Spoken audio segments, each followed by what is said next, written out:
Everybody. An uncharacteristic on-time start tonight, I guess. Well, off by a little bit, but we're back to Terra Invicta tonight. I am just taking a quick second here to make sure that all of the settings are where they need to be. So we've got Terra Invicta, we've got our quality options, and we'll be jumping into the game shortly. Just a reminder, this has been true for the last couple of streams, but I've been recovering the progress which was lost when I sort of wiped my hard drives. I was under the impression that the game had cloud saves, and it may be that it has cloud saves, and for whatever reason I didn't save properly or whatever. But in any case, I have been repairing some progress, which I appreciate is potentially quite frustrating for people, just because I take a while to play these games. But Terra Invicta is quite fun, and in this case, as I think is sort of true for a lot of grand strategy style games, there is something valuable in terms of going back and trying some things from lessons that you learned before. One really good example of this would be, I think, in some of my earlier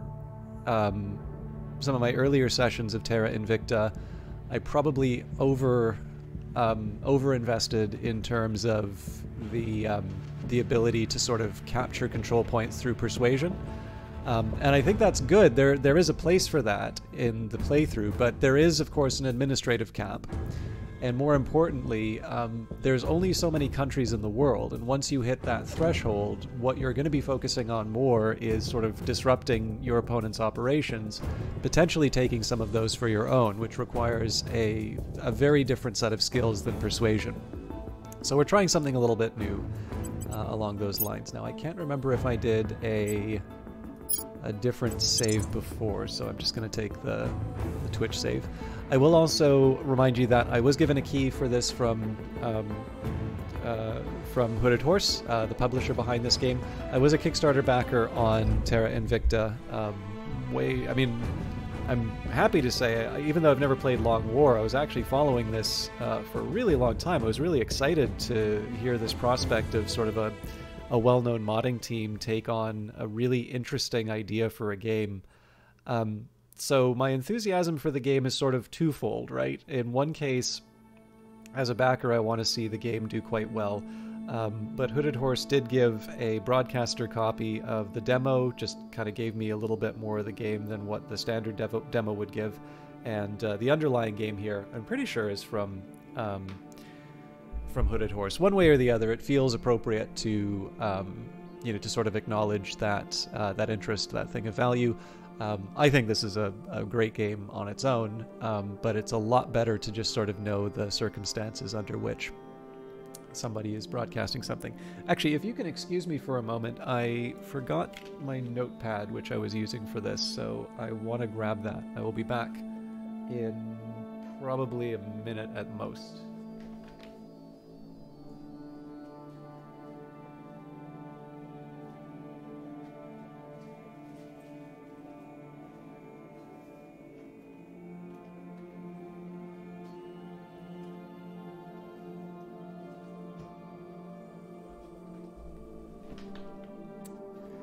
There we go.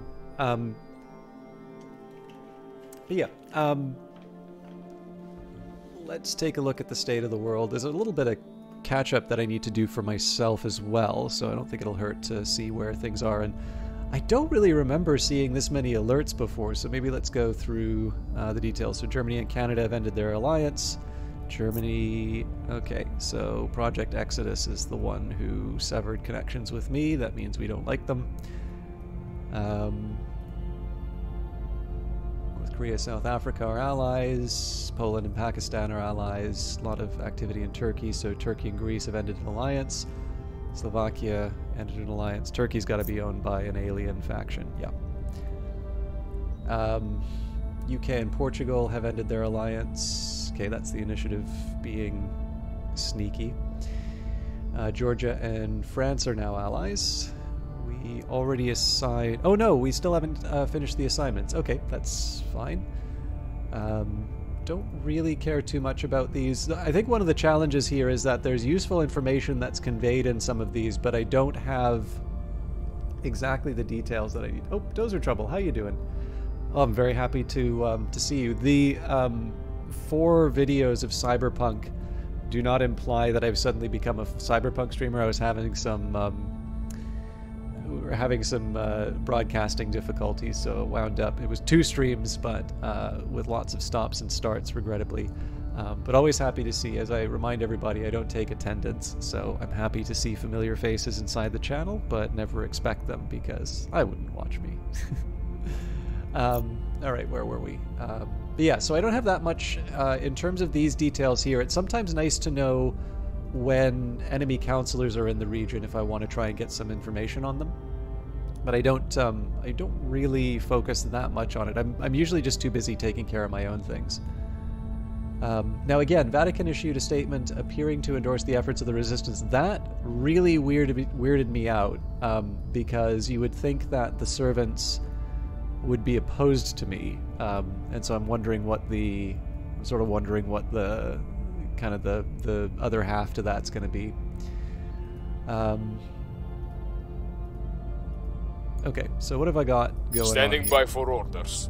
So Ready for orders. Toby Brainerd is spreading the good news in Panama. Basically, once it gets to 50% or higher, Where we're gonna to? move on. Same story with the United States. We've still not broken in there, unfortunately. I'm here. Gunarty. So I guess the real purpose here is to, where I can purge or coup countries.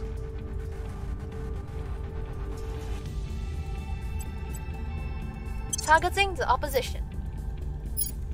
Standing by for orders. Okay, reducing unrest in Mexico sounds like a good Ready plan. for my mission. And we don't have high expectations in terms of the U.S. We're really just more sort of throwing bodies at the nation.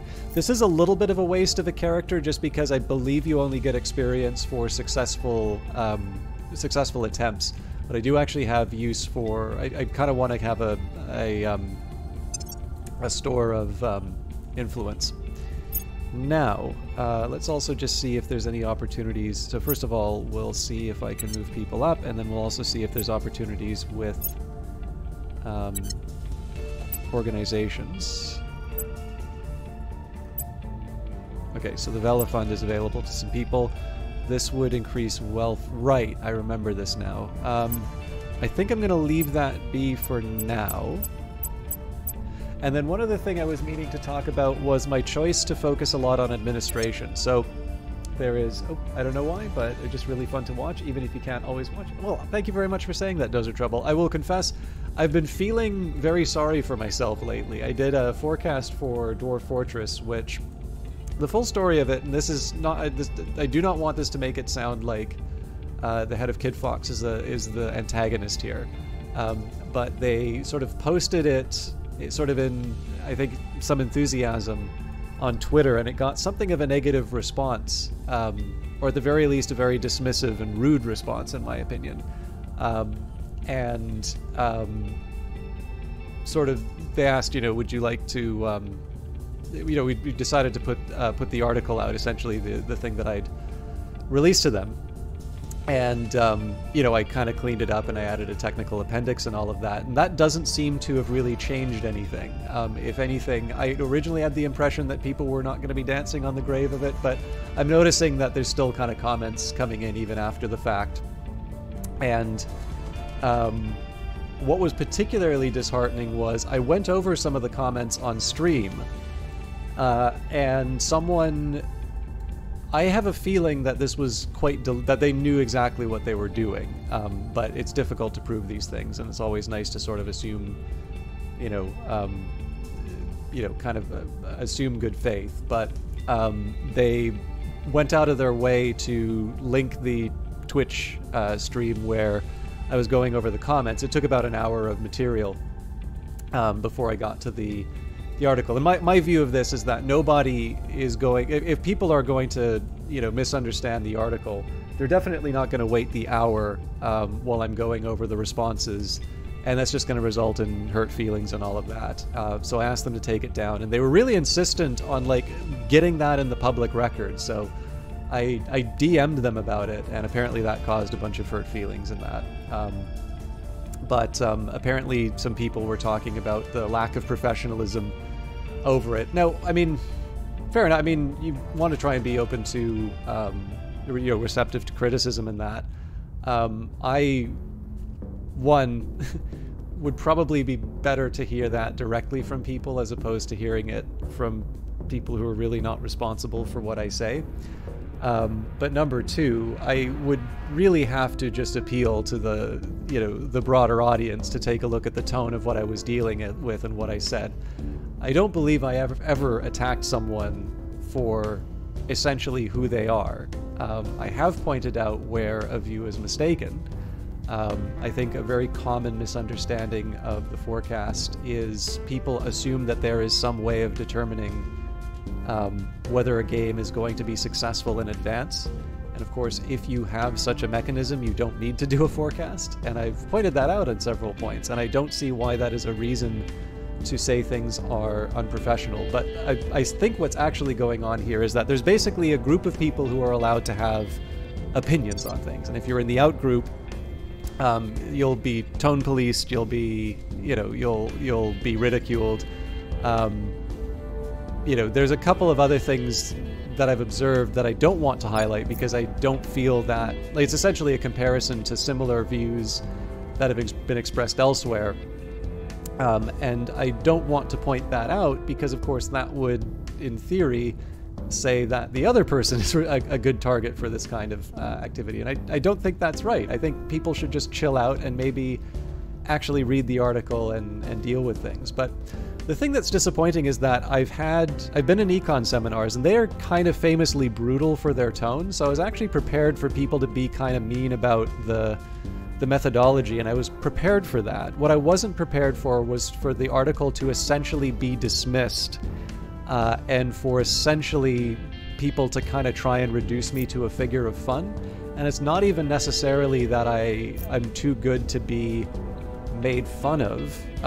It's not pleasant, but that in and of itself is not really great. But what does bother me is that I never really asked for that to be public, and I expected better from people who are, like to consider themselves sort of this underdog community. It has definitely gotten me reconsidering who I want to do sort of volunteer work for, and essentially what I share. So in any case, the reason why, again, it's not to litigate the whole problem and all that, because again, other people have had it far worse, right? But on the other hand, like, again, I didn't sign up for any of this, nor do I think it's appropriate for people really to talk this way, but it is nice to, like, go onto a stream and actually have someone say, hey, I like your stuff. Because I do get to hear that every once in a while on a YouTube, and I do get to hear that every once in a while in a stream, but sometimes it's when I'm doing a strategy game, I'll just hear, like, backseating or something like that as well.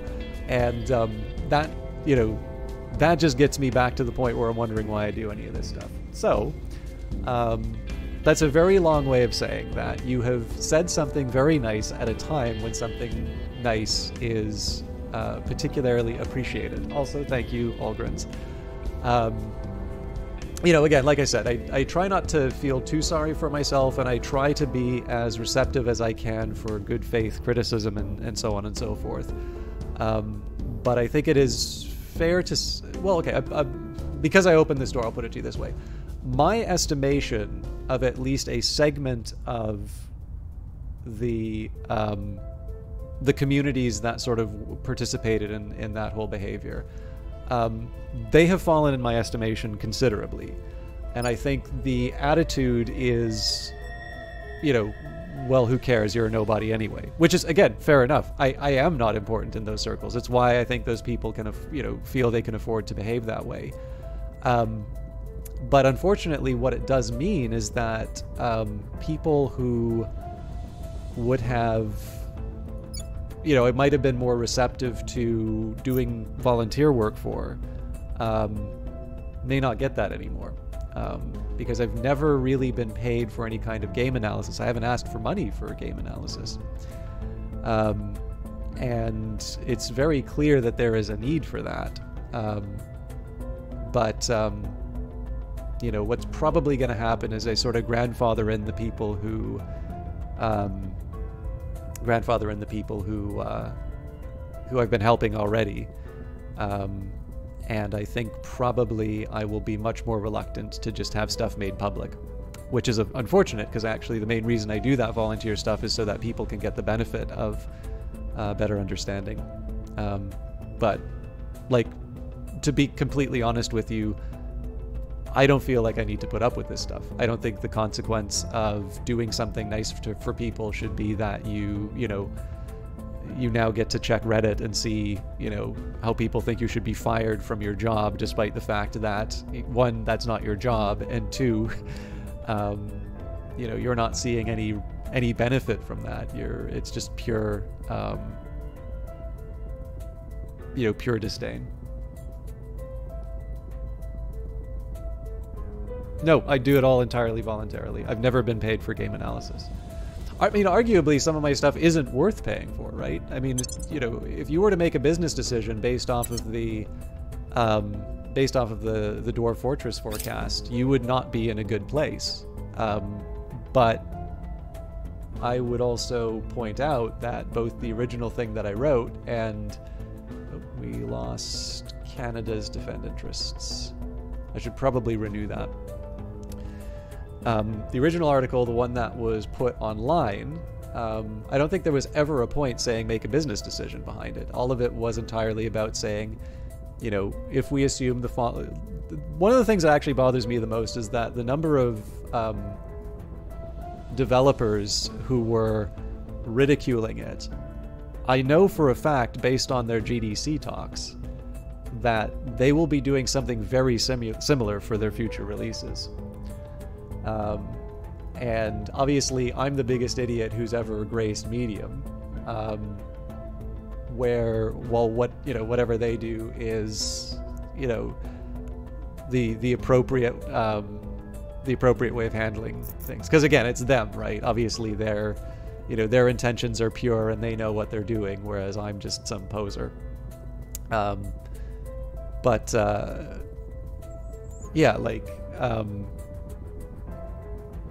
None of, like, the thing is that if I was being paid to make a recommendation for something that would be informing a business decision, the easiest answer that I could give would be, you do not have the appropriate data to say anything meaningful about this. And that was the main purpose of that article, which was, as soon as you see a 50% error rate on that forecasting method, and it's the best one that you have and based entirely on in-sample performances,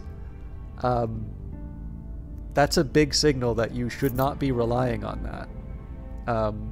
But the purpose of it is to say, okay, given that we know these limitations, given that let's see this logic through to its end. If we treat it like a previous Steam release, what would we see? Knowing full well that a very popular game like that is almost certainly going to wind up on the front page and that there's going to be a larger impact. But it's not interesting to say, we know this is going to be a wildly successful game, therefore, we use as our benchmark Stardew Valley. Because, by being able to determine that it's a wildly successful game, there is some process that's happened already to make that determination. And if that's not present inside of your model, what happens when it's a more ambiguous case? Again, it's like, people say beg the question a lot now when what they mean is invite the question. But that example that I just gave and that alternative that people were proposing quite literally is begging the question. You have assumed your conclusion of success, of overwhelmingly high sales, that's what your forecast puts out. And in this case, you don't learn anything, right? Because essentially, when the forecast is inevitably wrong in most cases, you can just turn around and say, well, it wasn't a Stardew Valley, so who could you blame? It's like, well, you blame the person who said, that it was going to be Stardew Valley. Sorry that happened to you. I'm glad it could improve your mood, even if only slightly. I was also unaware you did analysis work. I'm sorry to hear that you can get backlash for just one piece of work that you're not even being paid for. Yeah, I mean, so it's important to remember where the blame is, right? Like, none of this is... So the people I did the analysis for, I will confess, I'm a little unsure why they're leaving the comments on that post up, because they're not charitable to me. They're not adding anything. The disappointment I have is that I put something like that out for accountability and to be able to have engagement with the analysis method. You know, how can we improve something like this so we can account for things like unexpected surprises? And there is exactly one person on Reddit which actually acknowledged and commented on how it is about the process of forecasting with wish lists. Everything else is really hostile. So, you know, beyond that really minor point of I'm not 100% sure why some of the stuff that's in a more controlled environment is sort of left up. You know, there's absolutely nothing to complain about as far as the people I did the analysis for, right? You know, I do that for them. I understand that being able to post things, being able to post articles is helpful for generating buzz about games, and I'm really happy to provide them something that allows them to do that. The problem is, though, again, is because I am an outsider and, you know, they're a different group. It is more socially acceptable to attack someone like me, and I didn't expect that, and I don't really think it's appropriate. Again, it's why I say that there are quite a few people who have been diminished as far as my, you know, my estimation of them are concerned. And again, like I said, they're not going to lose any sleep over that. But yeah, I mean, like I said, other people have it worse. Other people, you know, it's, you know, individuals being very careless with their words and seemingly only wanting to make other people feel bad for, you know, again, I'm not entirely sure what the offense here was, other than to, you know, say that the game wasn't going to sell 1 million copies. But it is what it is. It's one of these cases where the problem is that the amount of talk that I've given has focused too much on the negative, but the purpose of bringing that up is more just to say that when people say nice things, particularly in a moment like that, that is something I really appreciate. Because essentially my last week or so has been kind of opening the door of the internet, which is just a bunch of people saying you suck, and essentially saying, you know, you suck for reasons that are completely counter to what, you know, you offered something in the spirit of.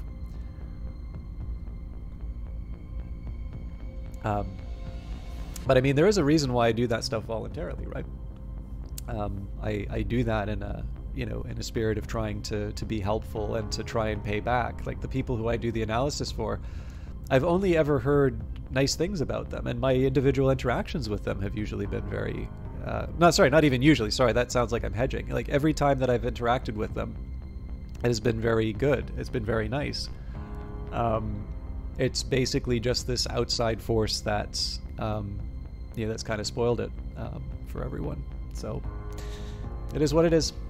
But yeah, the focus really should be more on just the fact that it's nice to, because you never know on Twitch, right? You know, it's I credit you for, you know, for the most part, my chat's quite nice and able to either talk about things that interest them or at the very least sort of hold off from being too, you know, too vicious. But it's never guaranteed on Twitch that you're going to go on and, you know, people will make you feel in a way that makes you think that you want to keep doing it. And so it's one of the things where I want to take the time to acknowledge that it's a nice thing. But number two, to also acknowledge the context in which it happens, because definitely a nice word on the right day can really mean the difference between whether or not somebody shuts down or not.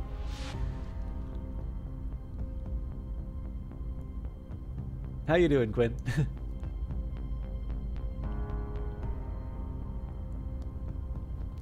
All right, enough about me moping. We have completed the Alien Origin project. There are a multiple of theories about where the aliens hail from, running the gamut from plausible to the absurd. Maddeningly, our further study of alien debris cannot quite be said to rule anything out. Judging by the isotope ratios of lead and some other elements, most of it seems to originate from our solar system, or, far less likely, a star system of identical age to ours. While small amounts do not seem to be of local origin and some are entirely unknown to us. Thus, though our visitors do have an industrial-scale presence within Sol's orbit, they almost certainly did not begin here.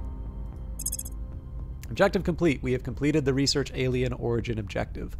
We have significantly extended our abilities to watch and gather intelligence on the further reaches of our solar system, and in the process, we have discovered another number of alien HABs, artificial habitats, in the Kuiper Belt.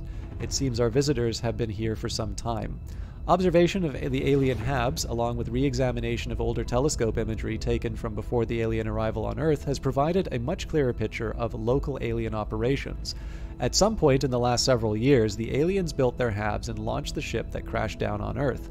Given that A, it seems impossible that complex life could have evolved in the frozen outer reaches of the solar system, and B, the alien ship appears to be partially constructed from material of an extrasolar origin, we believe that the aliens have arrived here from another star system. We have three leading theories about how they could have accomplished this. 1. They traveled to our solar system via a slower-than-light interstellar spacecraft. Such a craft would in all probability be very large. It would require huge quantities of energy for propulsion and life support, and might well have taken generations to make the journey. We have thus far seen no evidence for such an alien mothership. Found out that the aliens came from Camden, New Jersey. I should actually mention too, today there's a bit of science news that came out today, a big milestone in fusion technology in terms of putting less energy in than was taken out. I think there's the two big dangers in terms of these scientific discoveries, which is there's people who just want to be cynical for the sake of cynical, and I'm guilty of this sometimes. There was something on some of these environmental protests in terms of art where I made what in retrospect was probably a good point, and then I wrapped it up in a kind of an unfair point. And on, in retrospect on thinking on it, it's like, yeah, actually that was pretty unfair, because when I think about things that I'm genuinely very worried about, I'm usually not thinking straight, and it's probably not very good to assume sort of perfect rationality on the parts of these people. So, again, it's particularly on the internet, it's easy to be very cynical. Oh, I've seen it all before. But there is now I haven't read this book. I suspect it's going to be very difficult for me to get it from the library now, but there is a book called The Star Builders, I believe, and it's about the pursuit of fusion technology. But the big challenge so far, so there is just monumental engineering and just theoretical challenges to accomplishing this. But the result essentially is a very clean and tremendously more powerful way of generating energy, which is why there is so much effort that has been put into this particular project. One of the big challenges is that while there has been some evidence that the process can be achieved, so like the fusion has kind of been done, I think would be, again, just please keep in mind I'm not a specialist on this, so I'm trying to give this in sort of lay terms to the best of my understanding, but inevitably my lack of understanding as well as my effort to try and communicate it in a straightforward way will lead to some likely lead to some unintended misunderstandings. But essentially, like, the possibility of doing it probably wasn't really in question at this point. I believe there have been experiments to sort of show it. However, those experiments have always involved using more energy to produce that effect for a limited time than it produced as a result. So it would be a little bit like you're trying to do your homework and you're like writing out all of these different calculations to feed to the computer so that it can perform the calculations, and then it performs the calculations that you wanted it to do, that you told it to do slower than you doing the calculations. It's, you know, in this case here, it's better to just sit down with your pencil and paper and do the work, right? So the breakthrough today was the fact that they were able to get more energy out of it than they put in, which of course now means that this is a potential source of power. This is more of a statement of viability as opposed to something that we're actually going to see adopted. I think the estimate from the details of the discovery, I believe, will be announced Tuesday. So this is a leak from the team. I'm pretty sure it was Lawrence Livermore Laboratory that did it. Yeah, $100 into a machine to get $50 back. But there's a couple of things that are exciting about that also from just a policy point of view. So one of the things in school for econ, one of the things that I studied was intellectual property. And not just sort of intellectual property as a, you know, as like a property right or something like that, but specifically on how it affects. It's like it's hard to cover that topic and not touch on like why do we protect this stuff in the first place. And again, it's about the generation of sort of useful inventions and so on. And so inevitably you will be touching on other policy questions such as, you know, basic research, the stuff that's not necessarily profitable, but fundamental for the later work that gets developed. It's hard to talk about intellectual property and not talk about how both scientific discoveries but also creative works get made.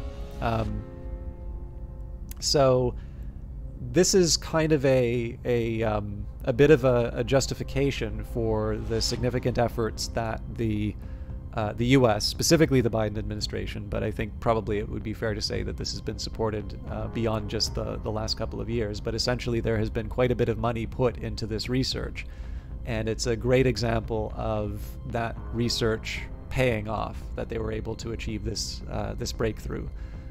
Because obviously there is a certain type of thinking that says, you know, oh, well, just let the private sector, you know, do this work. And, you know, then the question is, well, does that produce a socially optimal amount of research? And does the research go along lines that we find particularly useful?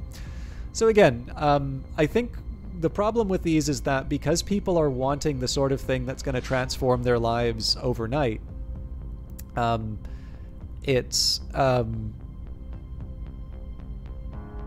to be sort of dismissed, either for the natural feeling of cynicism, you know, being too cool for school online, or just because it's like, oh yeah, they hyped it up and then they didn't, you know, then they didn't do anything with it. But it is also kind of, I suppose the analogy that I would make would be when the internet came out and a lot of people were using it. This is fun history to go into. I believe it was actually Paul Krugman, of all people. I don't have a particularly high opinion of Paul Krugman's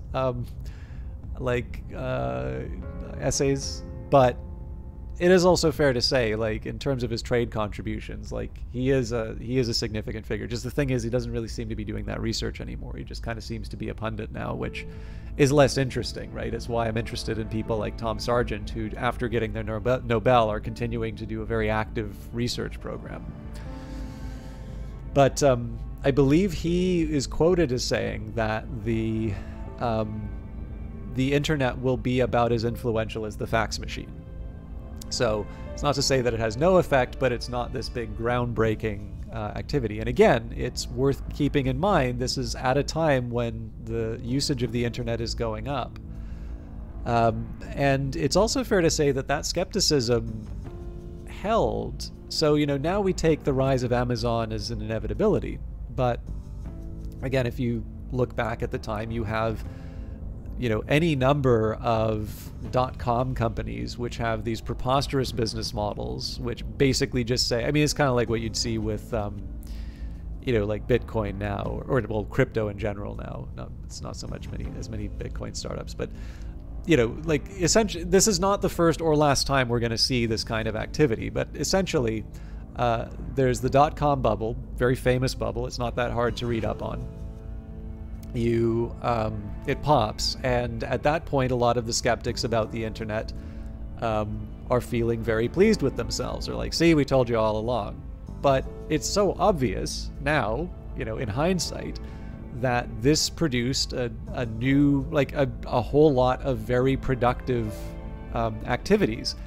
Gaming in particular has benefited tremendously from the internet because we're able to get, not only are we able to get our games at a lower cost in real terms, the types of games that are being developed are going in. So you will compare an Activision Blizzard or an EA who produces a fixed game, and they have sort of the logistics network to be able to get a bunch of boxes that you'll buy in a store out.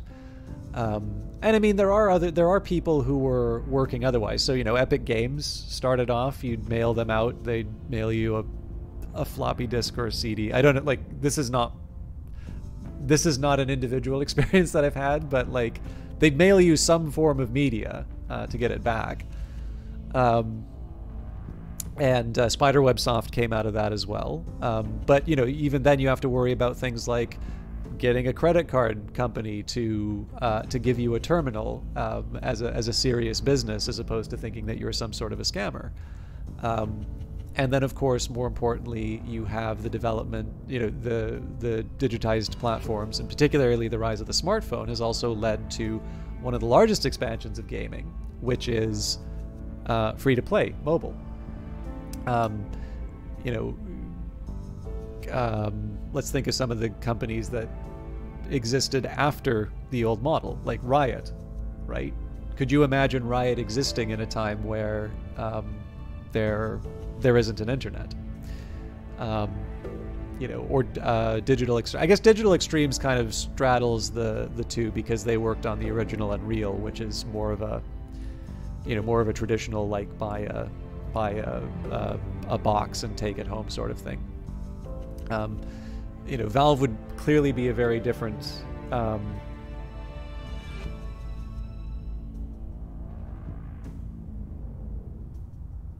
Oh, awesome. Sorry, guys. I just got a really interesting message that I want to follow up on.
I'm so sorry for the dead silence, but this is really good. This is really good news that I just got.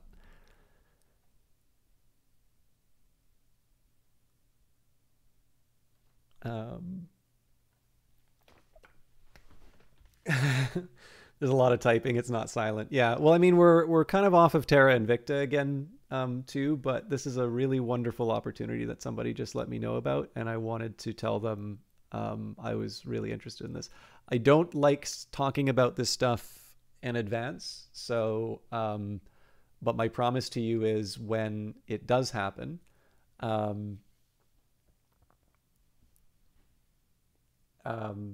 yeah, when it does happen, I always like to kind of go back and say, okay, that thing I wasn't going to talk about this, or I wasn't talking about, this is that thing I wasn't talking about. But I wanted to just make sure that they knew I saw, and I was interested.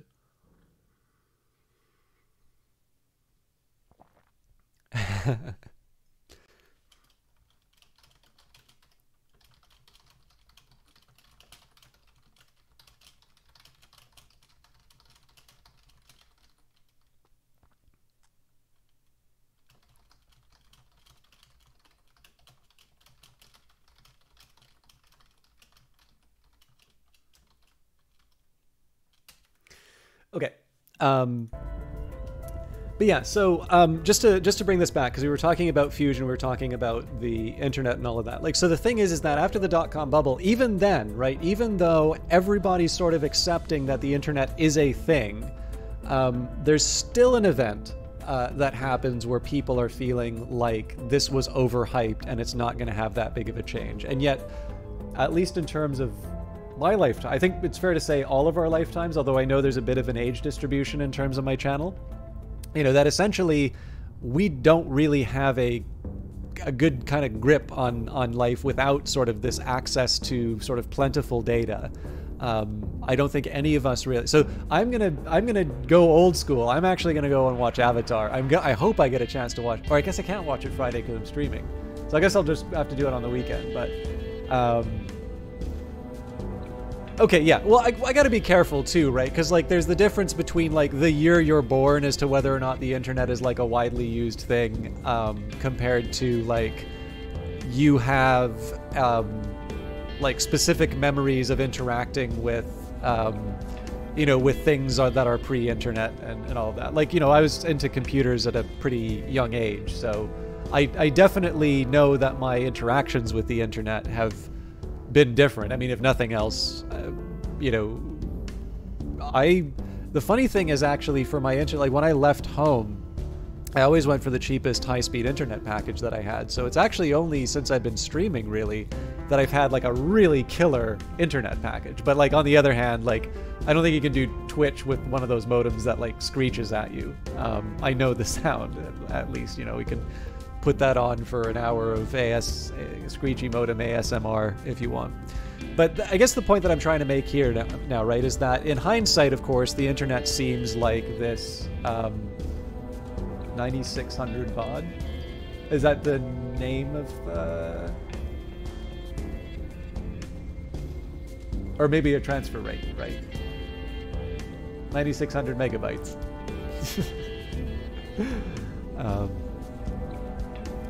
But yeah, so actually if you're but yeah, anyways, where I'm just going with that, right, is that even when all the signs would indicate that this is something that people should know about, there is, and after people have actually made quite a bit of money and have founded the companies that will move forward, so, you know, Cisco and Amazon and Microsoft. I mean, Microsoft definitely wouldn't have, you know, Microsoft benefited quite a bit from the internet. I suppose also that was one of their big weaknesses as well, because I think the whole Internet Explorer thing was what the antitrust suit was about. But in any case, even once the technology is like viable and being adopted by ordinary people, you're going to have a certain degree of skepticism. And again, I think most of us will see motion pictures, whether, you know, they're serial or whether they're features. Most of us are now experiencing these on some sort of a device or at home on a computer. You know, again, I'm going to be making an exception because I don't care what everybody loves making fun of this, but I am genuinely looking forward to Avatar 2. I'm a little sad that I didn't get a chance to watch Avatar 1 in the theater. I don't know if they didn't release it where I am or whatever, but I would actually have really liked to watch Avatar 1 in theaters in 3D so I could enjoy Avatar 2. Now, I may not enjoy Avatar 2, may not be a very good movie, but I want to see it for myself. Sort of the same way that if they release Civilization 7 and everyone says it sucks, I'm going to go play Civilization 7 and figure it out for myself. But yeah, it's something of a statement, right? That we still have this idea of going to the movies, and there are obviously lots of people who still go to the movies because Marvel movies do so well. And yet, I think if we were to have a conversation in terms of chat right now, what the if we were to have a conversation in terms of chat, in terms of what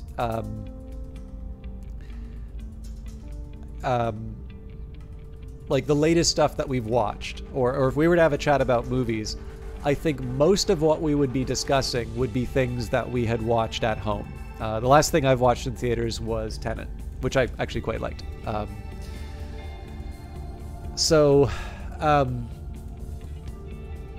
We now have the benefit of sort of saying that this is a very revolutionary and important technology that is enabling a lot of economic activity that otherwise wouldn't have existed. But I think it's also fair to say that even when it was on its rise, and you could have looked at the measure in terms of number of people adopting it, there were a lot of people who were underestimating its ability. And that brings me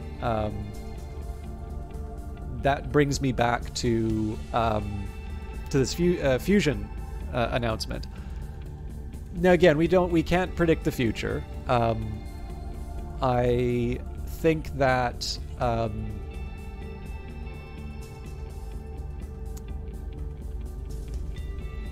think that the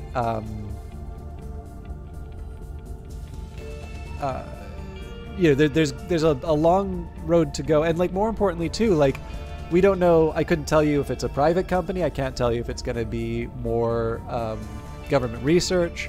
I can't give you an estimation as to whether or not the timelines are going to be working, but I suspect what will happen is that over time there's going to be minor discoveries, maybe even ones that don't even get announced. And, one day maybe there's going to be an announcement of a certain kind of reactor that's put on, and it's probably not even going to generate as much as one of our standard nuclear reactors. But one day I'm assuming, just going to wake up and we're going to have access to energy in a way that we never really could conceive before. And the day to get excited about that is going to have already passed, and it's just going to be sort of part of our life. And again, the whole idea here would be, presumably that would be one way in which maybe this ship would be propelled. Presumably you're not going to bring enough uranium to make the generational journey. You're always outwardly pessimistic but internally hopeful with every new scientific advancement. I'll say, oh, that doesn't mean much inwardly, but you're totally squealing about solar panels gaining 5% more efficiency. Yeah, I mean, some of this stuff is just a question in terms of, I was a little disappointed in this will be the last thing I sort of say on scientific. This is like, the thing that's tricky about this, right, is that there's obviously a lot of really good research that's gone into this game about different technologies, and I think it's cool to talk about this sort of stuff. But there is a game underneath this, right? And it's good to, to focus on the game, even though I think it's a testament to Terra Invicta that you do get to talk about these things. Because again, the whole idea of pursuing a research agenda is something that is achieved by gaining, by influencing the world, by being able to bring people to your side and to sort of accept your vision. And there was a time in the earlier playthrough where we were controlling all 3 slots. But the only way we could continue to control all 3 slots would be if we went down a particular research path, that there were other opportunities that sort of empowered the rivals, and they ultimately were able to sort of wrest control of a couple of those slots away from me. But I was a little disappointed because someone was sort of talking about how stressful they found it to sort of go, for like a vegan diet, to be really, really concerned about their emissions, and how they felt they just couldn't keep up with it anymore because essentially the activities of one billionaire would annihilate that effort. And to a certain extent, what I tried to offer was this idea that I actually think that what they just expressed was a very healthy response. Because the underlying problem is that we basically consume too much carbon. There's the negative externality of our pollution. We don't need to pay for that pollution until there's some sort of an intervention, something like a carbon tax, for instance. How you doing, Tikri?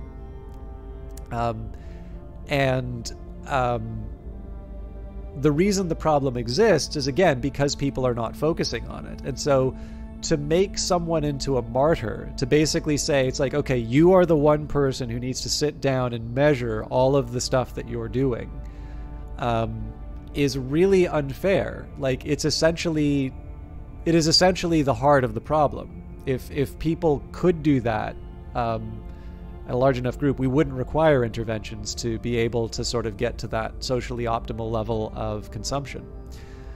And what I'd said in it was essentially, this is sort of what the role of policy is. And the reason I said policy is because I didn't want to get into the debate about whether cap and trade or a carbon tax or any of these different things are the best way forward. It's essentially just the idea that this is the case where an intervention is appropriate because the natural response is to just essentially ignore what your emissions are, and we know what the result of that is, and we don't want that result. But unfortunately, they just sort of exploded the scope of the conversation. It's like, cap and trade doesn't work, and carbon taxes don't work, and I'm like, internally I'm thinking, I don't think that's true. But on the other hand, like, I signed up for a discussion on, hey, you shouldn't feel bad about this because you're not responsible for the state of the world. I think it's healthy not to obsess about this stuff and instead to direct your energies towards something that's appropriate.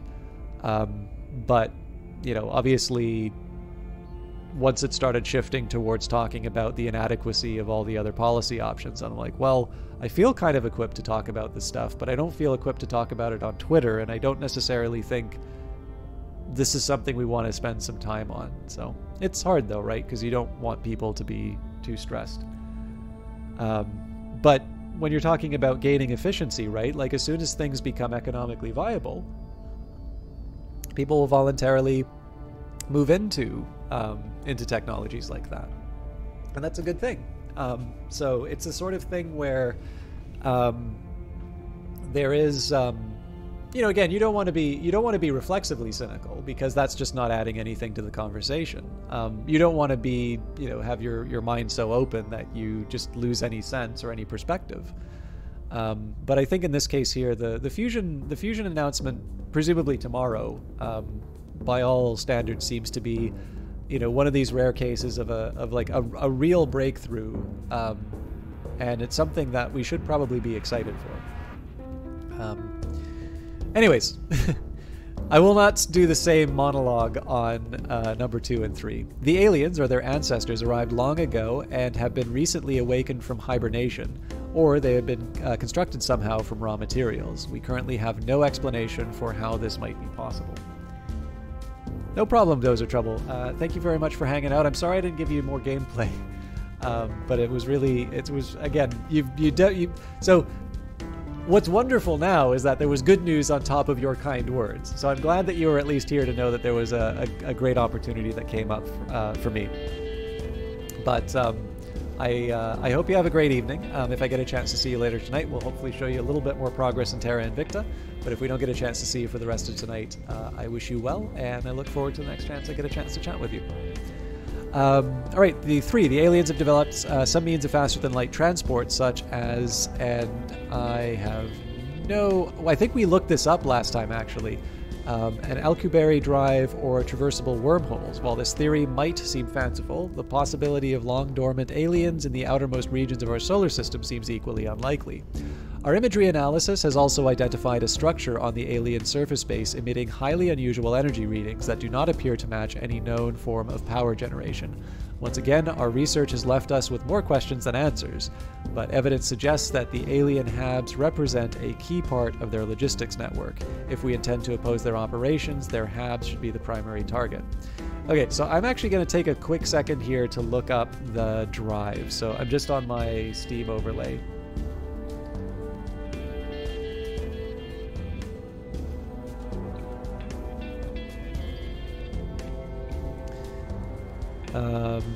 Okay. Alcubierre Drive,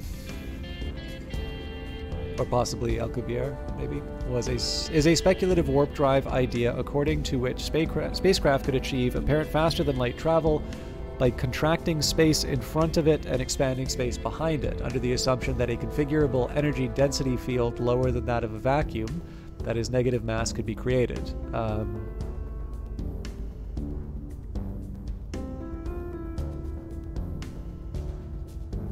That's neat. One of my regrets is getting into mathematics. I've got a math maven in chat in the form of Takri, but one of the shames is that because I came to mathematics so much later, I have no head for physics at all, and it's one of the things I'd like to learn a little bit more. I'd actually really love to learn electrical engineering, but you know, I'm not gonna like enroll in, you know, a university to study that, and it's a little hard to. I mean, if anybody knows, you know, some texts that I could read to get a good foundation in physics and that material, I'd really like to learn. But it's one of these things where, like, I'm not, I don't have the Caucasian confidence to sort of just walk in and be like, I'm gonna master physics this weekend, right? I'm not that one of those guys. You can do it and you don't hate it, but that's about it. It's just a matter of practice. But I also know you've endured very long rants from me about math, so you're not good at math, but you find it wild. Whole universal language thing, there's being something to represent 1 and 0 in every culture and time period. Math theory blows your mind. The shame of it is that my experience has been that the most interesting math basically comes up right at the time you have to stop taking math, and so you miss the opportunity to learn the really neat things. Okay, so alien operations is up next. That's a 500, so that's not going to take too long. Allows detection of all alien operations. We update our intelligence estimate about how the aliens regard our faction. Completion may unlock the following technologies and projects for research. Publicize the alien threat. Okay. Again, we're going to focus on that research.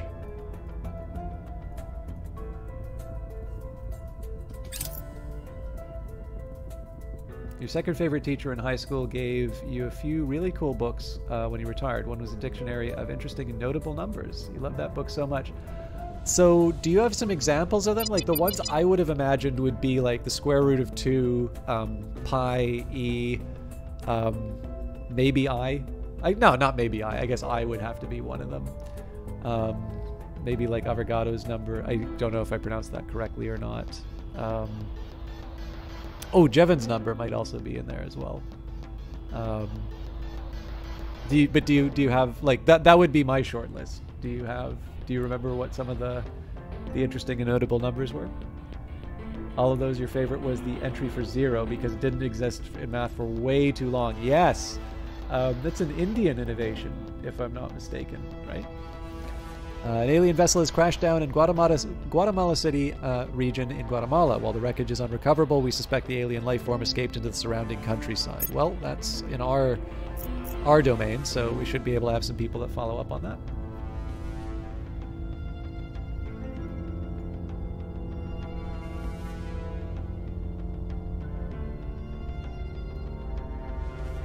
We should probably move this up to 4. Oh god. Okay, an alien vessel has crashed down into the Quetta region in Pakistan. While the wreckage is unrecoverable, we suspect an alien life form escaped into the surrounding countryside. So I'm gonna have my attention split, it looks like. We're winning their hearts and minds. Things are cooling off. Our case remains unheard.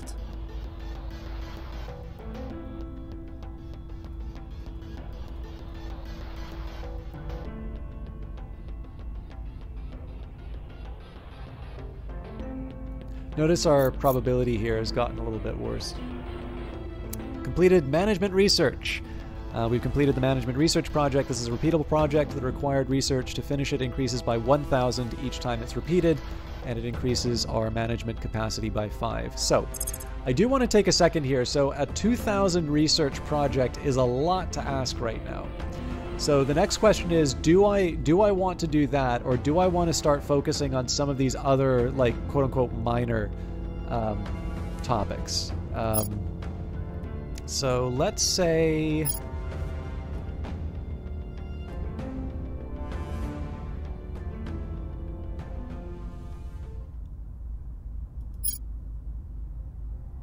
I think I'm going to select alien flora here. I may change, but for now, I think we're going to put some. I think we're going to put some extra effort into our low-cost sort of side projects. We are in control now. All right, we've purged the supporters of Project Exodus and taken the control point for the Resistance in Iceland. Executive power over this nation now belongs to the Resistance. Wow, 95 on 98.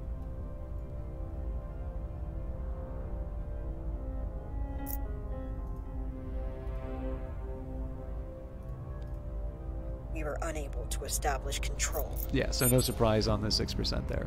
Commander, some new orgs have become available in the marketplace. United Kingdom under the Initiative and Romania have ended their alliance. Turkey under the control of the Servants and Iceland have ended their alliance. Italy under the control of the Servants and Iceland have ended their alliance. Unrest is high in the Honduras. We might consider a stabilize mission there. So the first priority is I want to get these investigations done. So let's first of all Standing by for orders. So Toby's able to investigate alien activity. We'll send him out to Investigating alien site. Pakistan. Standing by for orders. On the way to the target site. We'll see what we can find. And Standing Envy, by. I'm actually going to get to do surveillance Surveilling target area. in Guatemala as well. So we're still going to have a focus on the United States, but right now we're moving people out to deal with, the aliens. Now, I'm still in a positive number for influence. Oh, actually, there is one other thing I want to do. What's the O? Let's get defense in Canada. Securing our control. So we're not pushing our kind of our story here. Okay. So we're gonna lock that in. I should have checked the organizations. Rio Protection will increase command.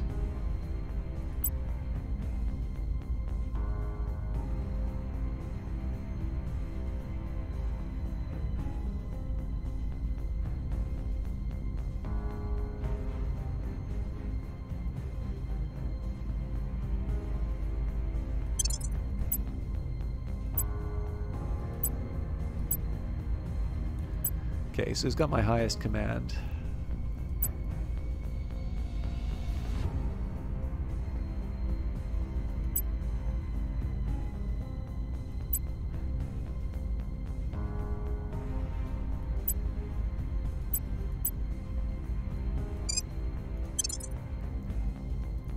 And the Velafun, again, we turned that off before.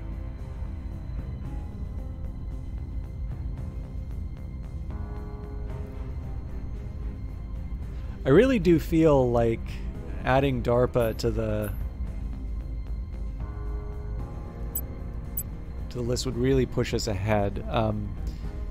So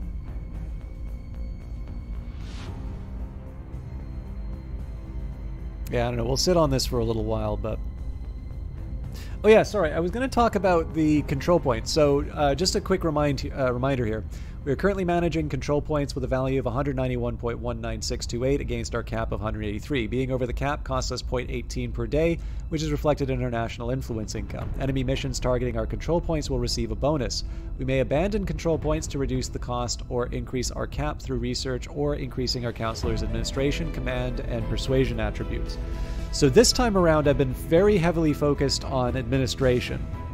And the reason for this is not that I think persuasion or command are bad, But you can see what's happened here, right? By getting Rio protection, we were able to move the command of this unit up, in theory. It looks like it's still 7.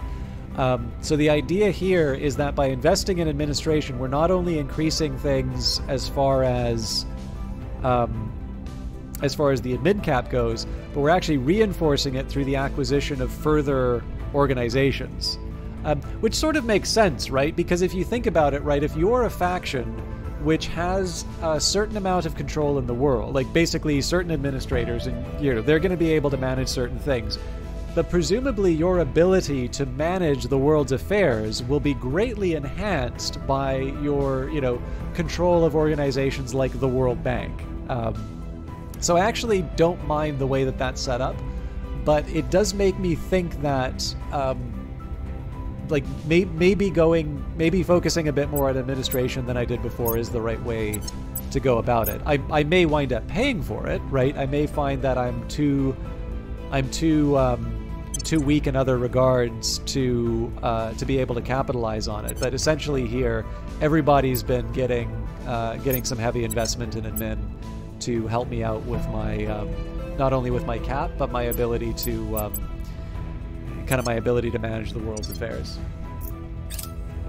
Securing our interests. Control hostess, control the U.S. Eyes up. I'm searching for our enemies in the Guatemala City region.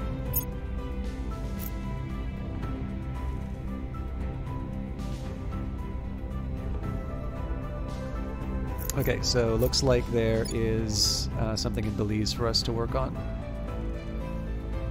Makes me think I might want to send an investigation over into Pakistan.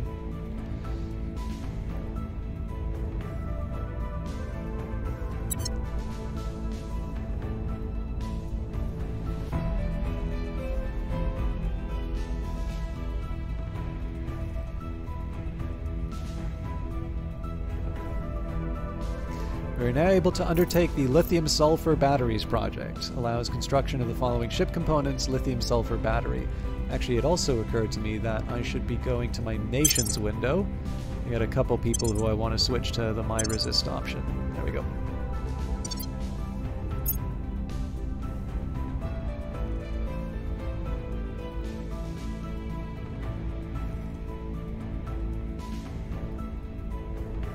Here's what we found. I've learned some useful information from my investigation of the UFO crashdown site in Pakistan. We will receive a small bonus to our xenology research going forward. Here's what we found. Okay, same story there.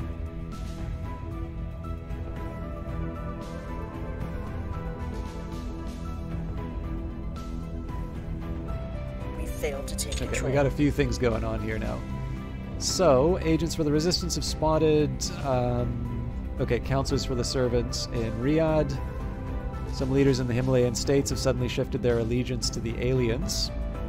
So we're going to want to deal with that.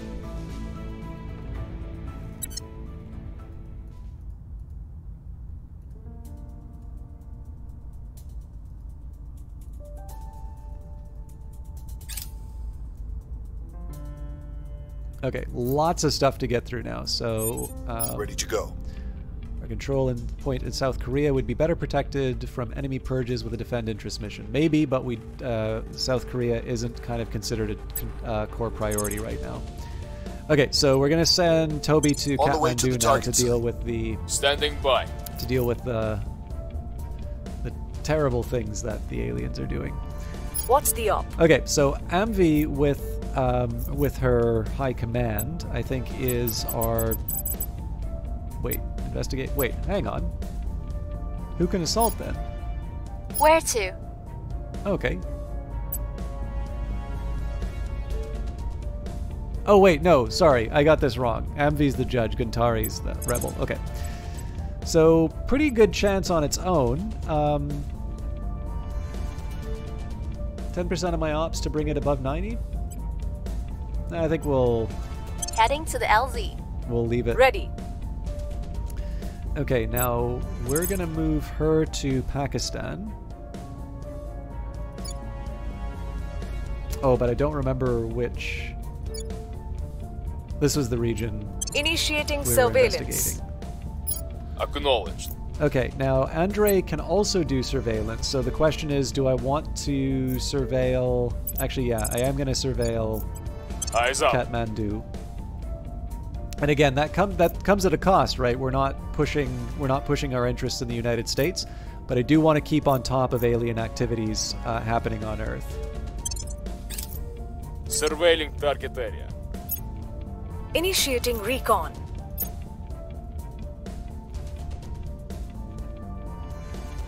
All right, and we did find alien life forms, so that was worth the effort.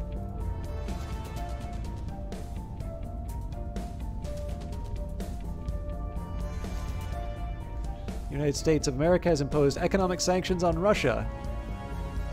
Too real, man. Too real.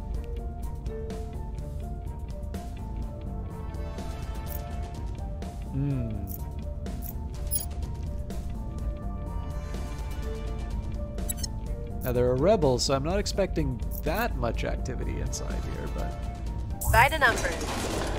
Our assault on the alien life forms in Guatemala City region was successful. We believe we have wiped out the invasive flora and fauna.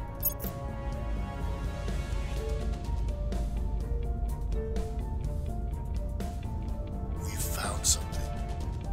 We'll be ready for new orders soon.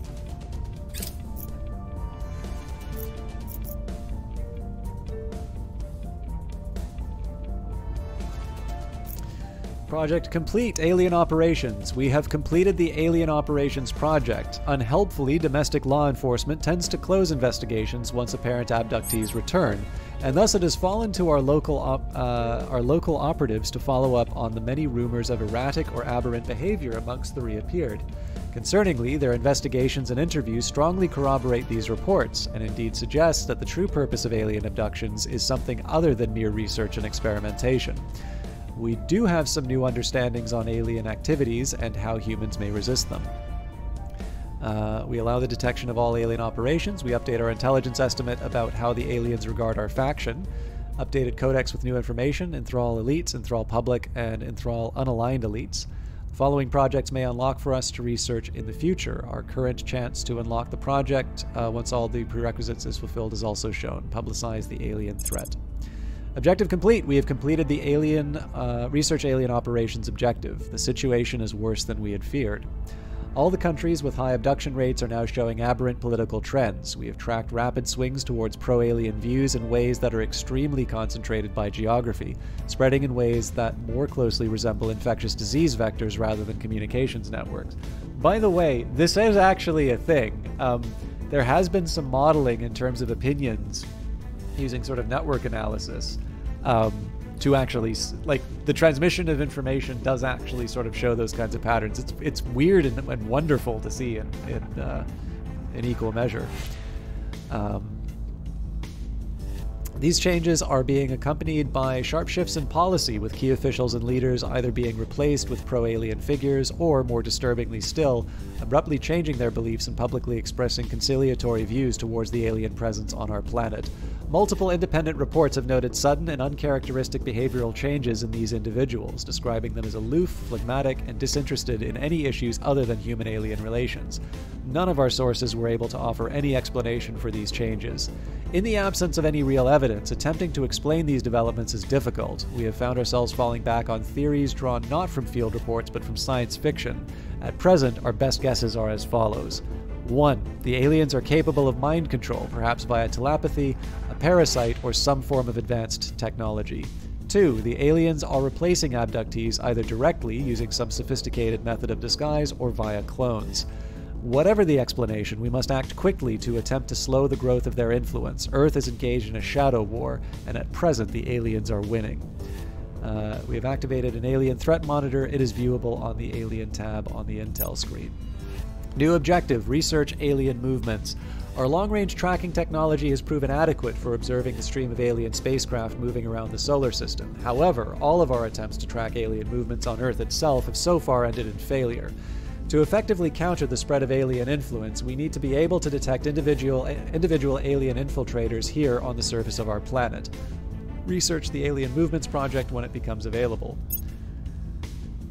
New objective, set our goals. We know that the aliens are bent on infiltrating human institutions for their own ends, controlling individuals and entire societies to serve their own purposes. For some time now, debates and discussions have been taking place amongst our members as to what our response should be. It is easy to call ourselves the Resistance, but what are we resisting, and how? We are now able to undertake the Defend the Earth project. It fulfills set our goals, increases our control point management capacity by 25, spins off a new org to the faction pool, and grants 100 influence. So we're definitely going to work on that. It's a big one, but it's worth it. This panel represents our intelligence section's best estimate about the degree to which the aliens regard our faction as a threat. It is based on our monitoring of pro-alien groups and visible alien activity in the solar system. We believe hostile actions against the aliens or their proxies on Earth and or large visible space present increases their concern about us, and we may expect the aliens to retaliate against our interests on Earth and in space should the alert monitor reach the maximum level. They may also lose interest if we avoid opposing them or their proxies on Earth directly for a time. Our analysts emphasize this is an imperfect estimate. We will correct our estimates when the aliens take direct action against us or by speaking with one of them directly.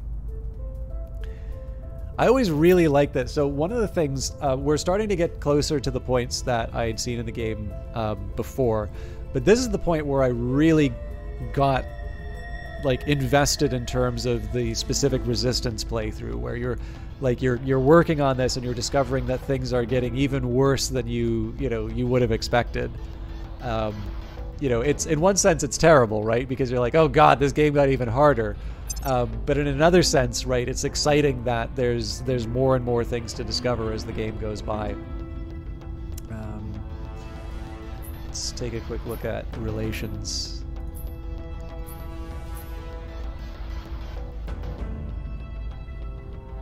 So that's interesting that the Protectorate considers themselves in conflict with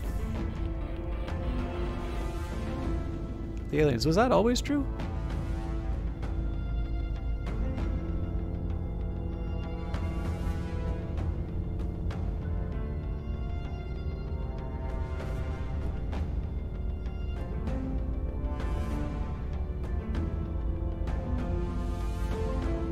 Anyway, it's pretty clear, like, we're probably going to sign a deal with the devil as far as Humanity First is concerned.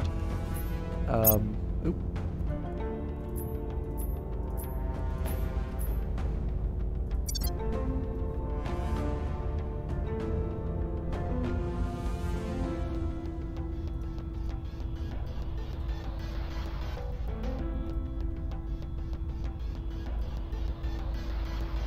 Oh yes, we wanted to check the codex for something.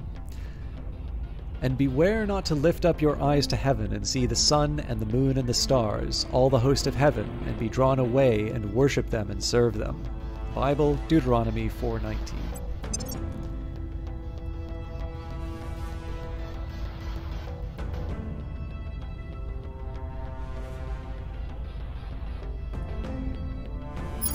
Here we go. Aliens missions list. During a campaign, factions will unlock knowledge about alien activities on Earth. This list will grow as information about alien and alien-related missions are uncovered.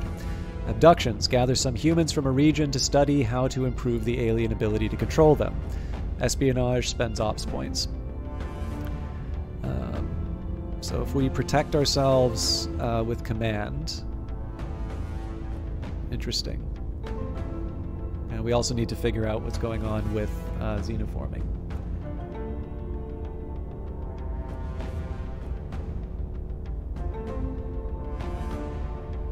Is this a RimWorld reference? Enthrall elites. I always thought this was fire, by the way. The aliens gain a control point for their human supporters in a target nation. So persuasion, spend influence...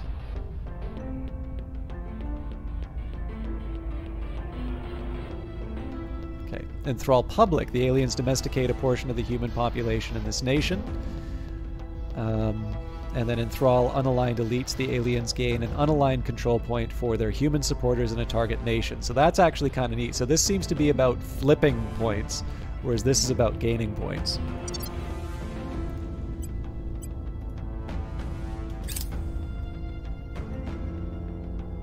I'm really Still reluctant. In 1954, the Americans built the first nuclear-powered submarine and changed the course of naval warfare.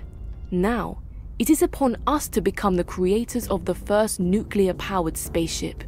It is upon us to define warfare in space. Commander Fiona Ayawade comments to media at Churchill Shipyards. How you doing, Vanguard Master? Okay, scientists around the world have gained a full understanding of nuclear fission in space. Project Exodus contributed the most to the effort and has selected Mission to the Moon as a new direction for global research. Since we discovered nuclear fission in 1938, we have used this knowledge both to give and to take, to build power plants and weapons of mass destruction alike. With every passing decade, our understanding of the forces that rule the universe grew, and we were able to refine this process further.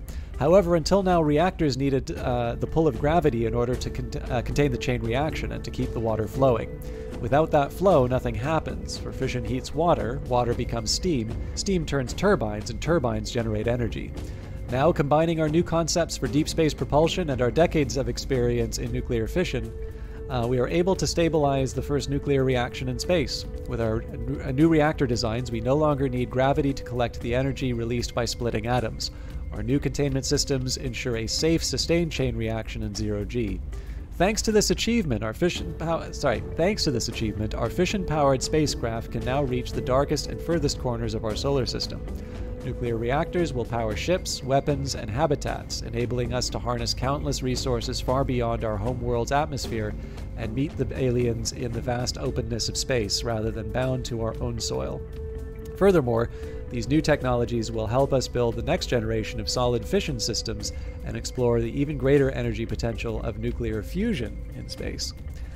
Increases the global nuclear fission tech level by 1, buffering the world against energy crises. The following technologies may now be researched: solid core fission systems, and the following projects may unlock for us to research in the future. Our current chance to unlock a project once all the prerequisites are filled is also shown. Fission pile.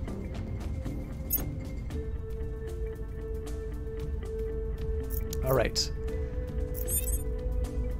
Our ability to manage the affairs of so many nations is stretched thin, costing us 3.1 influence per month. Conducting management research can alleviate them. So let's take a second here and just see if there's any... The Free Federation of Industrial Workers.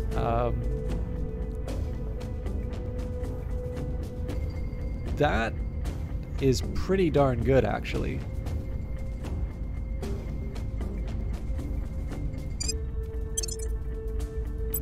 Oh man, we are so close to the cap from that too. That's directly as a result of me spending on the admin, so... Oh, the CSE too, okay. So, good for investigation, good for espionage. Yep. Doesn't help us with our cap, but...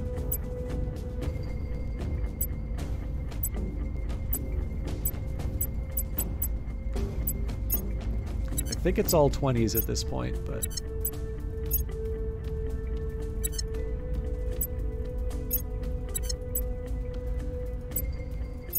Yeah. We'll get there.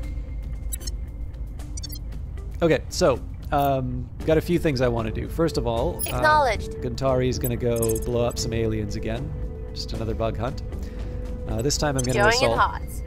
I'm gonna spend Ready the for extra. orders. I believe we already investigated here, so we don't have any other nasty business from the aliens, which means we can go back to our usual... We can go back to our usual activities. Ready. So Toby's gonna spread the good word in Panama again. I will try to sway the public. Andre Ready to go. is going to go and spread the good word in the United States. Making our case. Although I do want to just double Where check to? my counselors.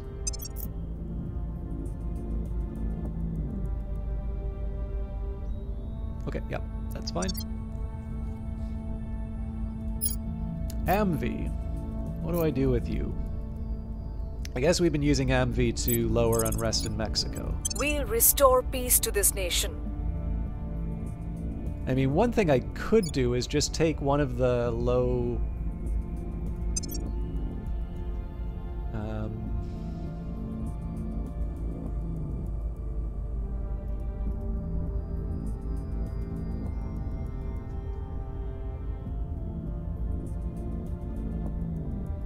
I'm just trying to think what's the best way for me to find out the total number of command points these things cost.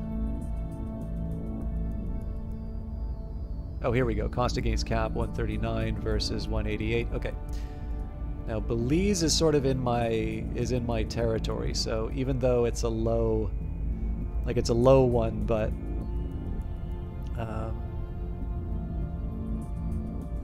Eritrea on the other hand.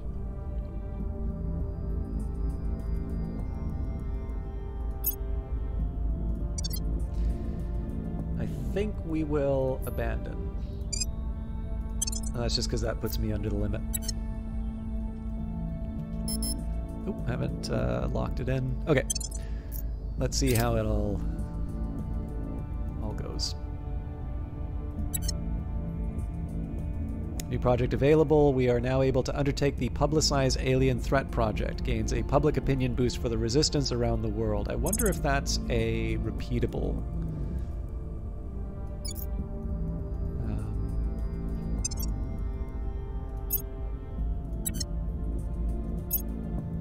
Is there no way for me to see the tech tree?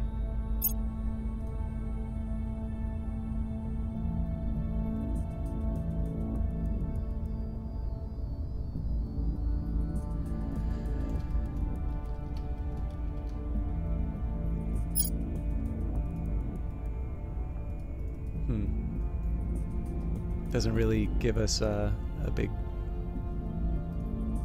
Doesn't really kind of tell me what I was looking for out of that. I think we're going to stay the course.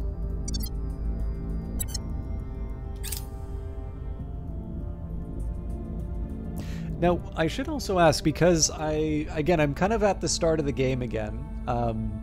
Not like super early, but we're still earlier on. Are there any questions about the game? Because I know one of the drawbacks I run into is that I hear every once in a while, I don't really understand what's going on, but I like watching you play this. And I'd actually really like, particularly for games like these, I think one thing that I've gotten is I might be kind of getting back to the good habit of trying to explain my thought process. But I'm explaining my thought process in the context of the game mechanics, and the game mechanics may not necessarily be clear to people. And one thing I would love to do would be to build enough of a foundation of understanding of this game, and maybe have inside of the broadcast, particularly if people are going to be watching the VODs, if people have questions about the basics of the game, I actually don't mind going into that because I think that's valuable. It's a little bit like when I was a TA. You would always love the students that asked the question because there would be at least 5 or 6 other people in the room, if not double digits, who were thinking the same thing but didn't have the courage to raise their hand. So I don't consider that an interruption to the broadcast if people want to know a little bit more about what this game is or what it's about. We are now able to undertake the molybdenum pipe radiator project. Allows construction of the following ship components: molybdenum pipe radiator. The people will come to our side. Okay, I'm going to make that a permanent assignment until we're at over 50%. Operations section reports mysterious obelisk. Local explorers have happened upon a strange obelisk in the wilderness near Guatemala City. The obelisk is a tall, vaguely pyramidal object with a surface of cool, smooth metal. People on the scene have reported hearing an eerie hum and feeling uneasy in the presence of the obelisk. This is certainly worth looking into in light of recent developments, but how should we go about it? We're always told there is no such thing as a stupid question, but that is decidedly not true. Yeah, I mean, the questions I would sort of find disruptive in the classroom would be like somebody who's late coming in and asking about the material that was covered before they were late. But even then I would answer it, right? So it's a useful fiction, let's say, in that you really don't want to shout down people for asking questions. You want to create the incentive for people to be able to create the incentive for people to feel like they can ask questions, because if you make someone feel small for asking a question, then how else is anybody else going to learn, right? Yeah, I mean, I can't speak for the other TAs, right? But like the thing is that I TA'd computer science and I TA'd, well, RA'd, so I didn't really have students. But like I was an RA in classics, I was a TA in computer science, and then only in my master's program did I finally TA econ. And even then it was because I specifically asked for it. Like the jobs you really wanted to go for were the like RA ones because you know, like because that like they're rare, like you have to be picked by a prof. So like, you know, I was in a nice spot in that I had so many people who wanted me to be their RA. Oh no, you have to deal with your prof. Like they'll be asking you to do stuff, but like you're doing research, right? Like that's the, you know, you get to kind of walk with a little bit of swagger because you're doing research for a prof. You probably won't wind up as a co-author, but you are at least going to get like nice words about you in the bottom of the paper. But the thing is that you learn stuff when you're teaching things. And I also wanted to have some kind of teaching experience specifically for econ. So the deal was that I would RA again in the first term, but the second term, like my condition was that the second term, I didn't care what it was. It could even be the one that like people hated doing, but I wanted to be a TA for one of the courses. I wound up doing Principles of Economics, or sorry, Principles of Microeconomics, which I think is a good one to start off with. And I mean, again, like I have my tendencies. I did talk too much in some of my examples, but I also know that like I also marked people's midterms, and I could totally tell the ones who were in my sections because when the really challenging questions came up, people were using the examples that I used inside of my class. So like it's obvious that the stuff was sticking, right? But you know, I can definitely learn brevity both in my writing and in my speaking. Like I said, I mean, there's some value in being able to teach things, and like there's also ways you can make it interesting too, right? Like I think econ is inherently interesting on its own. Like I wouldn't have taken it up as a subject of study if I didn't think it was interesting. But you know, when you're talking about markets, right? Like sometimes you can just have a little bit of fun with it. Like, you know, you can model Tinder as a market, right? And like how do you work out, like how does Tinder know what to show you, right? And this, like, part of that was just based off of the fact that like there was so obviously someone who was completely beyond my, you know, my level, let's say, that for whatever reason had matched. And nothing came of it, obviously. I'm pretty sure they just like got rid of me as soon as they went through. So it was likely a mistake. But it did mean that the people I was being shown, again, I'm sorry to talk about levels. This is such a terrible way to talk about people, but it's the app, right? But there was a noticeable difference in the type of people that I was being matched with. And you can see what the app is doing, right? You've got your little, you know, your Glico score or your ELO score. And because one of the exalted has matched with you, that's a signal about your quote-unquote value. And so as a result, I had to basically lose the matching game a few times for that number to kind of go down to what my actual level is. I'm sure I'm debating as to whether or not Tinder would do well to make the paid feature your ability to see what your score is. Because in one sense, like, everybody wants the score. It's the same reason people want to know their credit scores and stuff like that, right? But on the other hand, most people are going to be unhappy with the number that they get. And so would you want to... Well, I guess I technically don't know either, right? But I would be astonished if there wasn't. Like, how else are they going to do the matches, right? It's definitely not random. And again, like, I'm not even trying the false modesty thing here. I am not like some horrible, like, repellent Quasimodo figure, but I'm not someone who, by virtue of my looks, which is the only thing, you know, it may be like half a paragraph for a profile message. Like, let's face it, like, I'm not that charming in writing, and I'm not like I'm fine in terms of appearance, right? But maybe not fine. Like it's the looks thing. It's unremarkable. Maybe is the better answer. But needless to say, right? Like based on the I have probably I probably have maybe too pessimistic of a view, but like it is enough of a divergence that even my most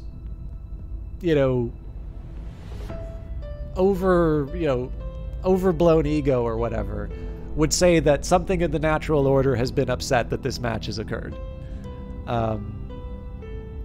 So that was sort of the leading indicator. But like the idea here, right, is just to introduce so why does a market exist? What are you trying to accomplish with that? And sure, you can talk about the market for carrots, and I do, right? Because you probably don't care what farm your carrots came from. So that's an example that you can use. But there's also some value in terms of saying is like, okay, so what do we gain when we adopt this way of thinking about things, right? In the case of something like Tinder, you can sort of say it's like, okay, this may or may not be a good way of looking at it. And of course, there's an open question as to whether or not this is, the type of app or the type of courtship that is necessarily good for us, but it exists and we're going to talk about it. And here's a way that you can model this as a kind of market that we've discussed before. What do we learn about? Yeah, that's true. I guess I shared the book that I got out of the library today. I think one of you knows what my face looks like, but and they can confirm it's nothing special. But yeah, like the idea here, right, is that number one, it's like kind of weird and shocking. Like if it's like, ooh, the TA is a human being, they know about Tinder, what are you gonna do, right? Because like obviously as a TA you're gonna be older than your students. You don't want to get creepy about it too, right? Like obviously when you give those kinds of examples, you want to make sure that you're not crossing that line into like the one who's like getting a little too familiar with people or always using racy examples. Tinder is not an inherently racy example, but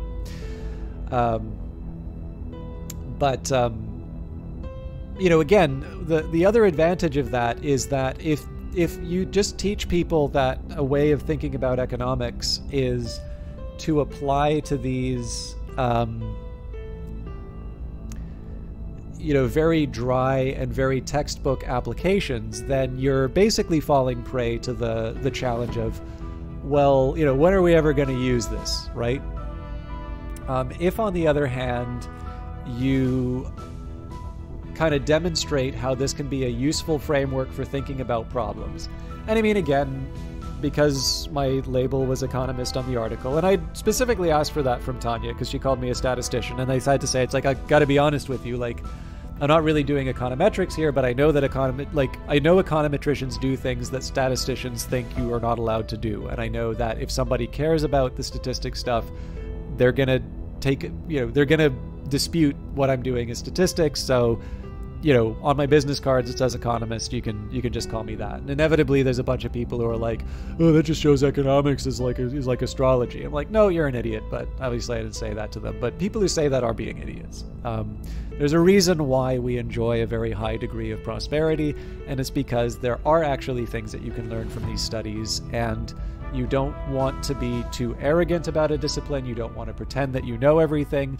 But I would argue that the people who are kind of dismissing an entire branch of human endeavor are the ones who are basically pretending that they're knowing everything, as opposed to the people who are just trying to say, hey, when you take a look at we structure it this way, here's why we have reasons for thinking that it works this way. If you do this thing, here is the outcome. And it's up to society to sort of decide whether or not they want to follow the advice or not.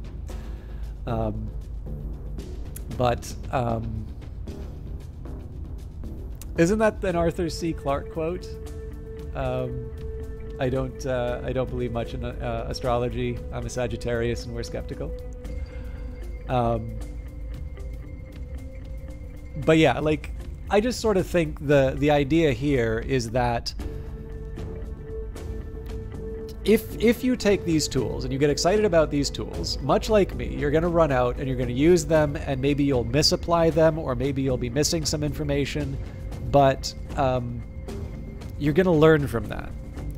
And it's going to give you a framework for working about the world, and hopefully as part of that, you're going to learn about when it's appropriate to use these tools and when it's not appropriate to use these tools. And so if you speak about things that people can relate to, I mean, let's face it, like, I think most people in, you know, all things being equal, would like to be in some kind of a relationship, right? So you can talk about dating apps in that example, and you can talk about, you know, the market for a partner. Obviously, you know, when some people think of the market of a partner, they're thinking of a different type of economic activity, second oldest profession. But, you know, again, you steer the conversation away from that sort of stuff, and you just sort of say, you know, what's the purpose of a market? What is it doing? And is it useful? Do we learn something when we model it this way? And sometimes the answer is going to be no, we don't really learn anything that useful modeling it that way. But, you know, again, some people are going to get it. If nothing else, it makes the conversation a little bit more lively. When you say Tinder at the front of a class, people are going to, like, pay attention. And if it, you know, if the analogy doesn't land, or if maybe it, you know, that doesn't come up on the exam or that, at the very least, you've woken people up and you can move on to the other discussion. Like, you don't need to belabor the point like I am right now, so. Oh no, I mean, I'm born in July, so I know I'm a Cancer. I don't find mentioning Cancer as an astrological symbol is offensive. So, okay, so how do we handle the obelisk? So 50% seal off the area and maintain observation. So 50% chance that nothing happens, 30% chance that we get science, 20% chance of a xenoforming bloom. Spread of xenoforming in Guatemala City region will increase by a medium amount, or order the obelisk destroyed on the spot. Oh, wow, this is cool. So 30% chance for 150, 20% chance for 250. Oh man, this is okay, so I like the way that the probabilities work on this, right? So, 20% chance of a bad thing happening, and a 10% higher chance for like basically like a 20% chance of a bad thing happening. We haven't really been able to quantify the xenoforming, but I think that's a bad thing. Only 20% chance of gaining some science, so 10% less chance, but we get a higher payoff. But the worst that happens is we pay 100 funds, which is nothing for us, right? So this is, again, this is one of these examples where, you know, I wish the type of data work I really wish I could do would be to take a look at collectively how people are making these choices, because you're implicitly getting an idea of how much people, like, the value that people assign to the xenoforming. But in this case here, we're going to demolish it on the spot. The explosives went off as planned, but when the smoke cleared, the obelisk had vanished without a trace. That doesn't actually tell us if that was successful or not, but we didn't have to pay money, so... Things are stabilizing. Yeah, I hear you on that, Vanguard Master. I am, actually, you may be interested to know, I'm writing an article that's tied to a Twitter thread. Well, you'll see the thread in the article. It's a tricky one. I'm a little conscious as I'm writing it. It's a pessimistic view on some gaming stuff, so I'm still trying to figure out whether or not it will be helpful or not for you. But yeah, it's a tricky one, just basically because a developer had put out their the result of one of their games, and it sort of underperformed by their expectations. And the thing is that I felt that their conclusion with regards to luck was probably off. But the difficulty is that in some cases, I also understand where the perception of luck comes from, because you can see luck as kind of like a measure of our ignorance. The idea that you know, if you aren't doing certain things. So like I'll give you like a great, like just a completely made up example. Like, let's say you didn't think that you required any kind of art for a game, you know, that it's entirely about programming and maybe even marketing, right? But like art was just a waste. Well, I think it's fair to say that at least some positive value of art is a necessary condition for their, you know, for success as a game. Maybe not necessary, might be too far, but certainly it's correlated with success of a game. Putting effort into the visual presentation is, you know, is something that you want to focus on. Not focus on, sorry, something you want to contribute. And if you omit that, and you build expectations around estimates that are ignoring art, then it's going to seem like random chance just kind of dealt you a bad hand, right? And that, you know, the other ones are getting lucky. And there's a way you can actually model that statistically. Like, essentially in statistics, when you introduce an error term, you're not really saying it's all just random. Essentially, the error term is mathematically modeling the things that we can't see or don't understand about the world, and we put some assumptions on that. So usually the most common one is that all the other factors cancel each other out. Clearly in the case of art, that's not true, and so the result is misleading. Well, the result is different from what we were expecting, and in this case it's misleading because we know that art is a factor that contributes to the success of a game. But yeah, I'll leave it to the thread. I did actually sent out a message to them saying, you know, if they wanted, I'd happily go over their data with them. I haven't heard back, and it's fair because, like, you know, not every people don't owe me their data. But again, that kind of comes back to the thing I was saying before, which is it's nice to be able to give people it's nice to be able to give people some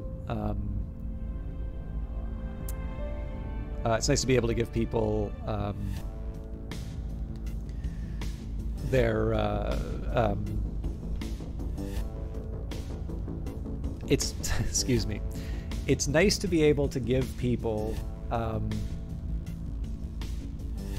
the option to kind of go deeper into it, and obviously if they don't take you up on that, it's a little bit like holding outside of a Starbucks with like your own coffee stand and yelling at the people for not taking your free coffee. So yeah, you know, I offer it up, but if people don't want to take it, you know, I can't make them, and nor would I be interested in doing so.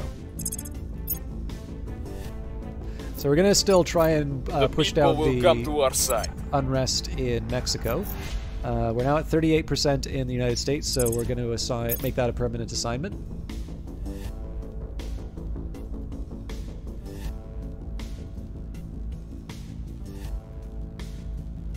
The LZ is secure. Brilliant.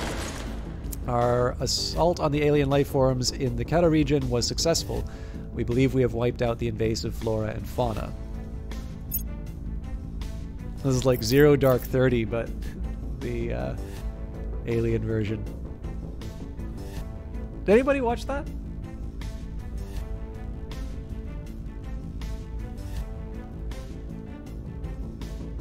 We were unable to establish control.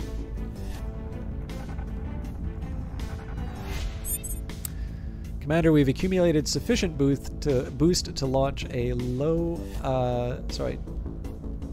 to launch a station command module in low Earth orbit. Greece under control of the servants, and Canada have ended their alliance. I really like this song. Reporting in. Okay. Skintari doesn't really have any work to do right now.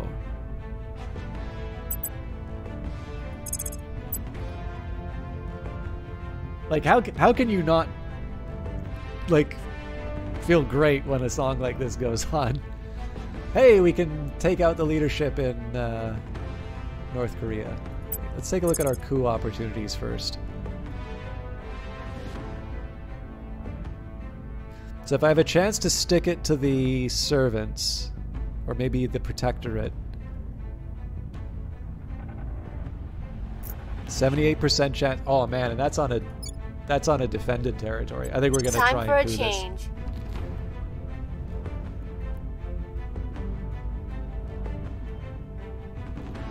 I don't want to say what it's about. I think you might like it, though, Vanguard Master. It's by Catherine Bigelow. It was her follow-up to The Hurt Locker.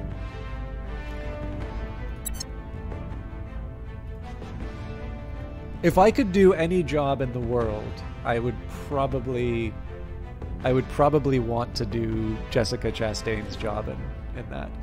Zero Dark 30.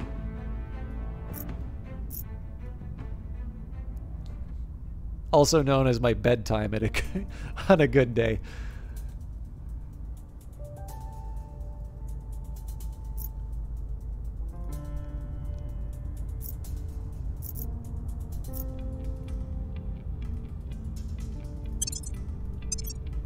It hasn't been a good day in the last little while. It's been a little bit more like 4 o'clock.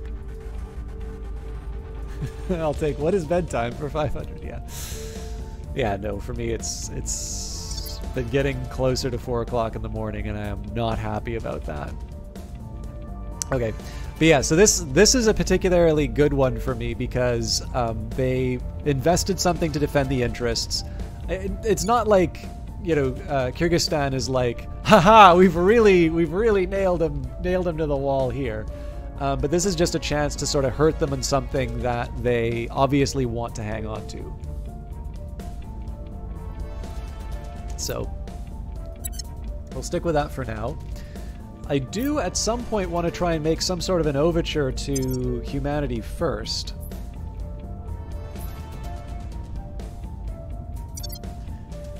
So with that in mind, we should be above 50%. Nope, we're not. Okay, well, we'll leave that there then. We're now able to undertake the Alien Movements Project. Allows the detection of alien operations. Okay, so I want to take a second here. So this is 2,500. I want to see... Okay, it's not that much different from Defend the Earth, so we'll start with that mission. Or we'll stay the course, and then we'll move into the other mission when the time is appropriate.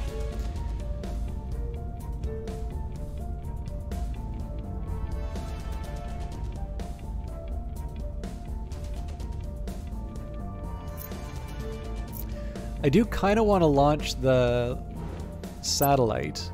Public sentiment is increasingly with us. Violence is abating. New regime is in place.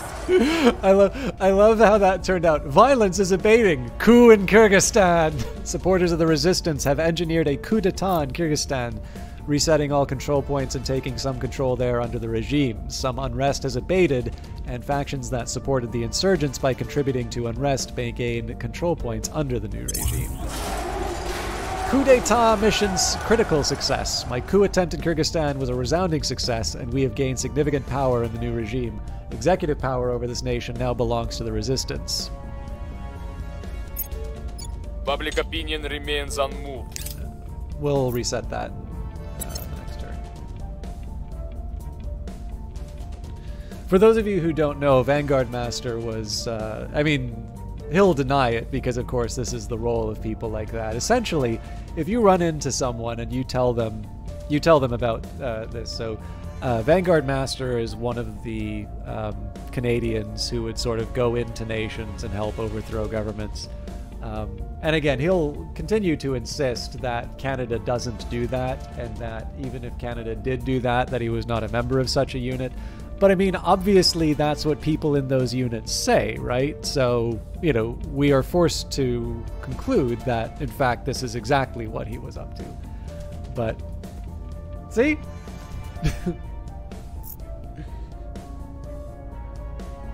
The town that stood still. The whole population of a small town in the Bishkek region has stopped moving entirely. We can only suspect this to be a prelude to further alien actions. We don't have the capacity to respond to this right now. Aliens perform 6 abductions, or organize a rapid mass evacuation of all the town's residents. Jesus. Oh man, stake out a perimeter and secure the town. We haven't completed the rapid response team's project yet. Or, they are already lost. Bomb the town from the air. Jesus, that is... Oh, Humanity First has got to be a very heart-wrenching faction to play. If anyone hears you say this, they'll actually believe you. I'm a trustworthy source, right? Okay, for those of you who do not know, Vanguard Master has served in the Canadian Forces, for which we thank them. But under pain of the CSIS operative who is currently behind me, insisting that I stick to the script, I must inform you that Vanguard Master has never participated in such activities. And that, no, obviously I'm playing around with Vanguard Master. They have helped. I enjoy a country that is able to function and plays a role in the world affairs through people willing to, to serve. I'd applied to the reserve. I applied to the forces at one point, but didn't get in, so I had to go to university instead. Eventually wound up in university, but it is actually worth mentioning just because the Canadian forces are actually experiencing a really big recruitment crunch right now. And I believe they're now opening it up to permanent residents. So it is why I take the time to acknowledge. I obviously like having a little bit of fun with it, but I do actually want to take the second to mention that it is a worthwhile thing because we all benefit from people who do that. But it is absolutely not assured that there are people who do that. In fact, if anything, Canada is in a position where too few are doing that. And so, it's one of these cases where you want to reward and acknowledge the good alongside, have a little fun. Okay, so they're already lost bomb the town from the air. You pay 10 influence. Kyrgyzstan gains 1 cohesion, causes limited damage to the economy and population, and the resistance commits an atrocity. Stake out the perimeter and secure the town. So if we had deployed rapid response, the town's residents turn on our teams, 15% chance. Aliens perform 2 abductions, and unrest increases by 3. Possibility 2, nothing happens, everything goes back to normal.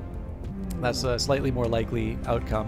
And 38%, we catch the aliens red-handed. Recent alien activities in this region are revealed. So again, we're not saying we don't have the capacity, so we will organize rapid mass evacuation. However, we shouldn't expect too much. So 30% we get all of them out, 20 operations, 200 cash. Grants a huge public opinion boost for the resistance. We get some of them out, 2 abductions and significant public opinion boost. 30% chance that we don't get anyone out, 6 abductions, public opinion to turn away from the resistance, and we're out the resources. When our teams arrived on the scene, they were greeted with the sight of an entirely deserted town. We searched the surrounding areas but could find no sign of the missing population. So the worst happened.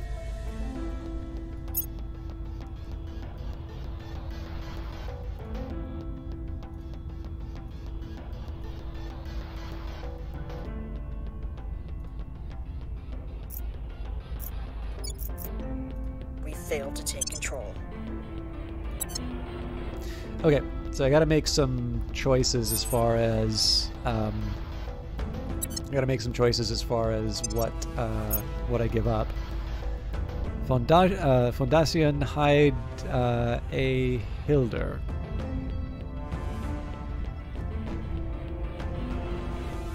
And the Templin Institute. This is obviously good for Toby.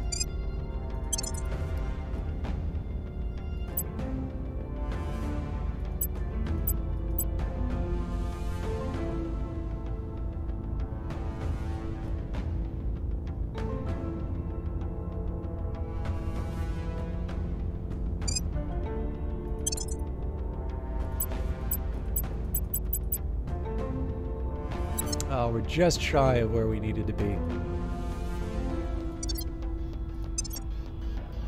So we'll do the same trick here. We'll see. Well, Kyrgyzstan is... Wait, really? That can't be right.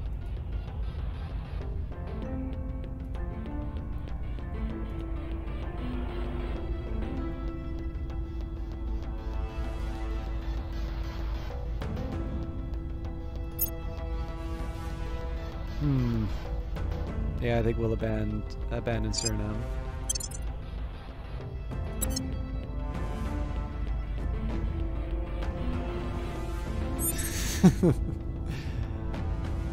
The United States of America has an open control point with good boost income. Let's target it to support our space program. What do you think I've been trying to do? This... Okay, we're gonna try and do something nasty.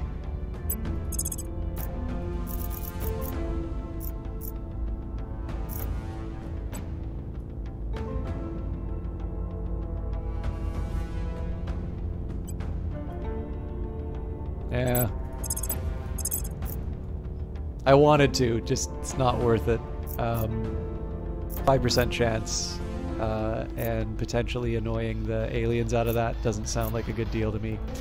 So I'm just going to see if we get a chance to coup anything interesting that the aliens are hanging on to.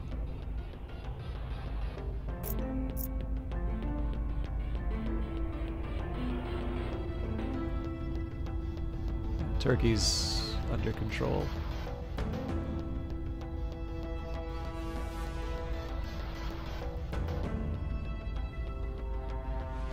Nope, so I think we're going to focus on purges then.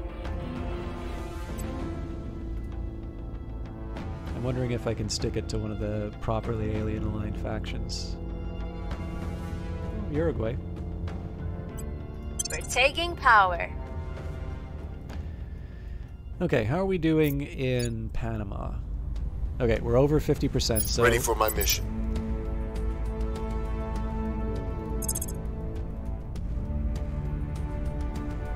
Okay, so I'm going to try and contact humanity first now. And we're still going to work on the United States. Now, at some point I'm probably going to want to have to spend some influence on trying to get the control points, but I'm going to stick with what I've got right now. However, given our list of priorities, it does say found a station. Now, normally I like doing this after I get the states, but I think in this case I'm going to try and do what the tutorial's telling me. And in this case, I will... In this case, I am going to found a station.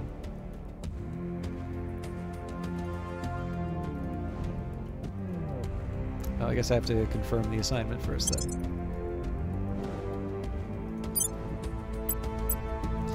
Okay, build the command module for a small space station in the selected orbit. It may be delivered on a rocket from Earth or by a HAB with a construction module in the same planetary system. Requires 1 free mission control, requires at least 11.3 and 11.3 money, 1.5 boost to launch from Earth.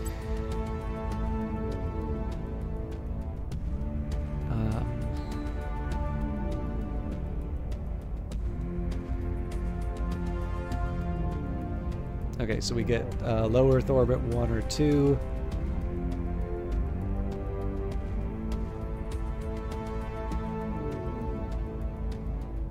I wish I could get a distinction between which of the two was worth it. I'm going to take a quick second on the codex. Do not look at the stars as bright spots only. Try to take in the vastness of the universe. Maria Mitchell.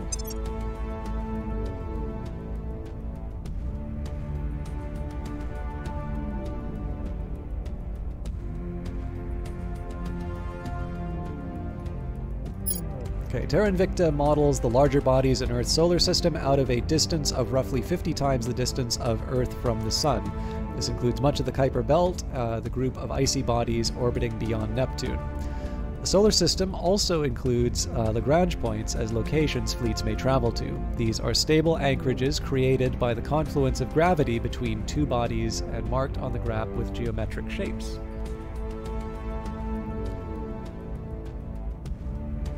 Orbits. All space bodies and Lagrange points have one or more circular orbits around them where factions can send fleets and build a limited number of space stations. Fleets don't require any propellant to remain in their position in an orbit. Orbits close to a space body surface are called interface orbits. These are orbits fleets can travel to in order to land or bombard targets on the surface. Around Earth, some HAB modules grant bonuses if they are in an interface orbit, as they provide greater benefits to the surface. Higher altitude orbits typically cost less delta V to launch from and reach other moons and planetary systems. Some orbits are marked with a hazard symbol. These orbits receive high levels of radiation, and space stations built there require shielding and are much heavier and more costly than stations built elsewhere. A few orbits also produce small amounts of antimatter that may be harvested with HAB modules that you can develop. HAB sites. So that's on planets. Okay.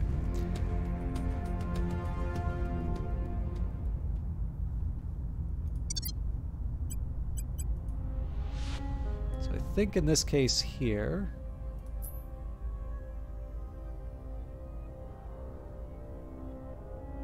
local acceleration due to gravity at this altitude above the Berry Center. Ships with acceleration greater than this value will be able to rapidly leave orbit without resorting to a slow, long spiral.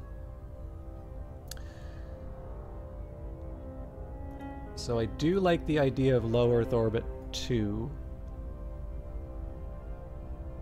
because I get the benefit of interface, but I don't have to worry about it's not as close.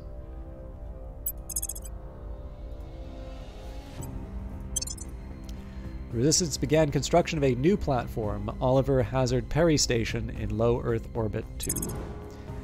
We have completed the Found a Station objective. Stations will become more and more critical to our efforts. When you are ready to consider developing larger stations by researching the orbitals tech.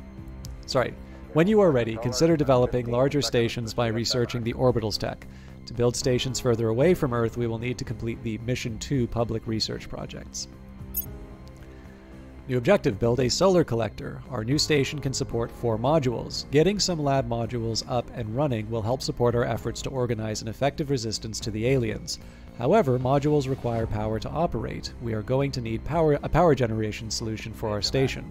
From the HAB screen, select your station, then select the Manage button. Click and drag a solar collector onto one of the station's 4 module slots.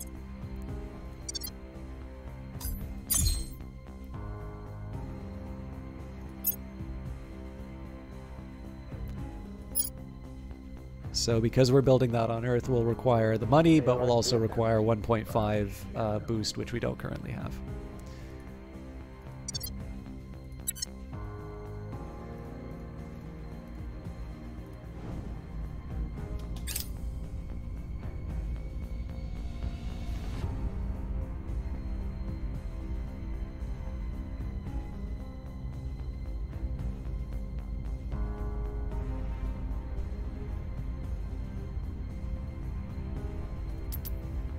Making contact. Your heart is in the right place, but your methods are insufficient to meet the threat. Trade negotiations have been initiated with humanity first. Cool.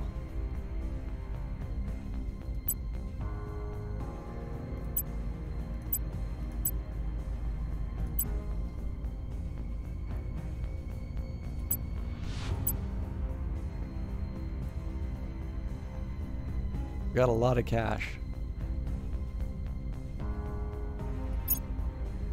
I've contacted Tarika Salindera for diplomatic exchange. Now there was I got an achievement off of that.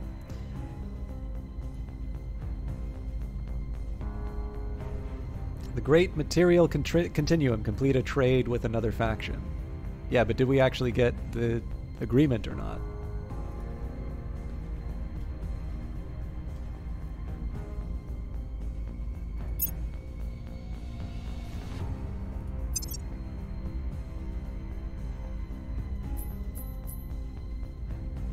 Okay, well, we're considered to be in... Project complete, Alien Flora. We have completed the Alien Flora project. There was a finite amount to be gleaned from our study of the vegetative life form we have dubbed xenoflora, but not for lack of trying. The issue is that we have thus far been unable to fully crack its genetic makeup. For elements thereof are so for lack of... Okay. Once more with feeling. We have completed the Alien Flora project. There was a finite amount to be gleaned from our study of the vegetative life form we have dubbed xenoflora, but not for lack of trying. The issue is that we have thus far been unable to fully crack its genetic makeup, for elements thereof are so, for lack of a better word, alien as to be thoroughly inscrutable for us at the present time. Neither have we been able to divine any clues as to its origin, other than to say that it is most certainly not of this Earth. While we have previously observed some correlation between xenoflora growth and alien crash sites, causation now seems highly probable. Even its behavior supports this conclusion. It spreads faster than any terrestrial flora or even fungus, and with eerie, almost machine-like regularity. To suggest that the xenoflora has been in some way genetically altered, or even wholly designed, would not be an unreasonable hypothesis.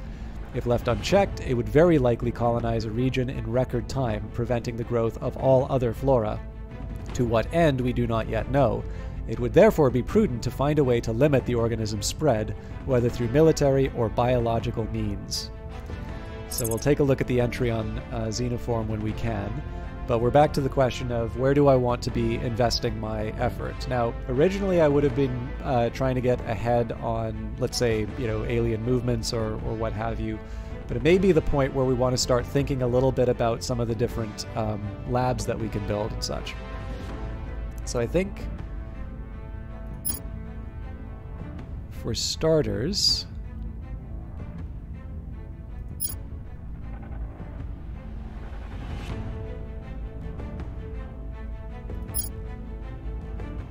let's start with a supply depot.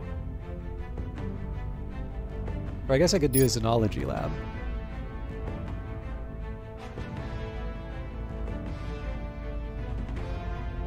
Ooh, yeah, okay, we should take a look at the interface bonuses, actually, because +1 bonus to alien detection on Earth if the module is in an Earth interface orbit to a maximum of 9. So if we were to go social science, +1 strength to successful public campaign missions.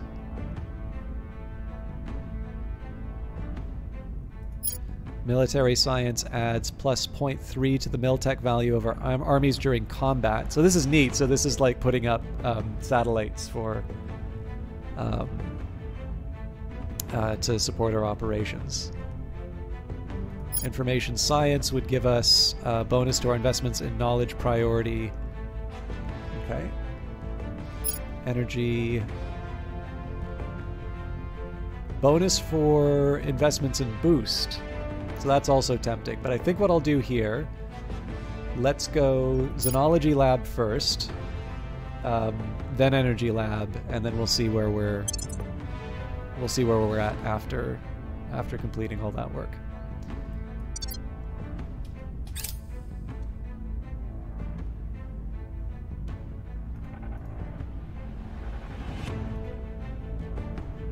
Now the next question would be what Order other is returning. do I want to try and make some kind of an alliance? Like, so do I want to try and do a non-aggression pact with the initiative to keep things going? Hello. Belize has alien phenomena.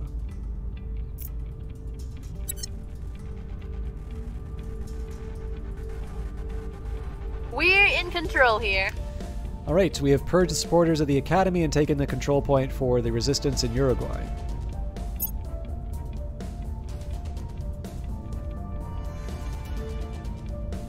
We still lack support.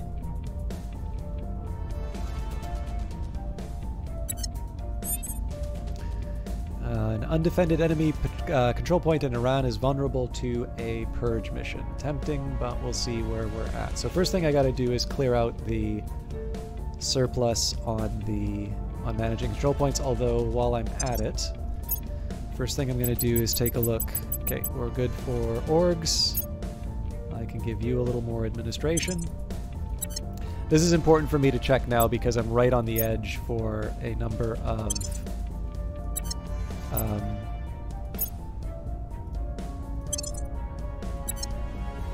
yeah, so now we're back in compliance.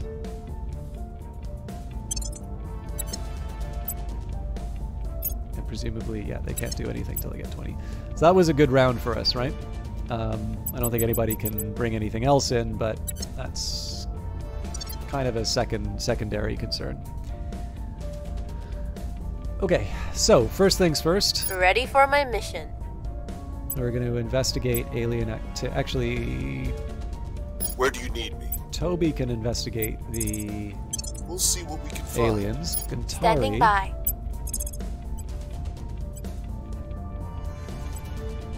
we can Removing purge our the enemies. executive in Uruguay now.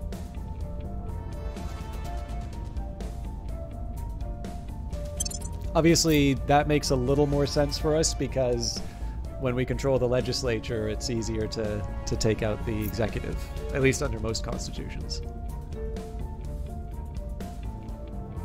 Probably you should have sent somebody to investigate the activity in Belize, now that I think of it. We'll assign someone to that next turn. Oh yes, we were going to read the codex entry on Xenoflora as well. Looking at the Earth from afar, you realize that it is too small for conflict and just big enough for cooperation. Yuri Gagarin.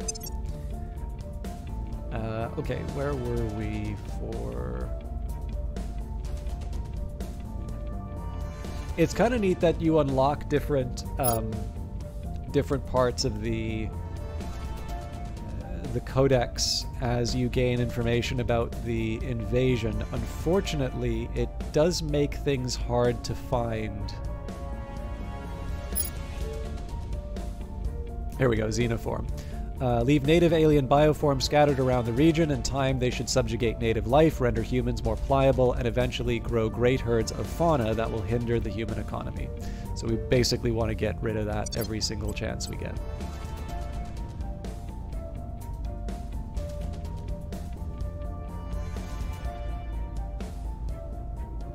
Our efforts didn't have On the any left-hand effect. side of your interface Public is the news. opinion is moving in our direction.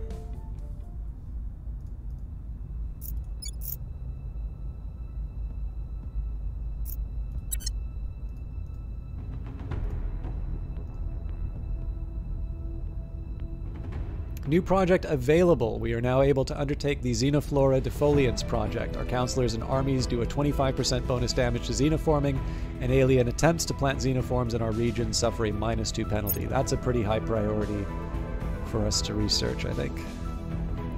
Recon complete. Okay. So that gave Our us people information, have but it taken control. didn't move the needle exactly.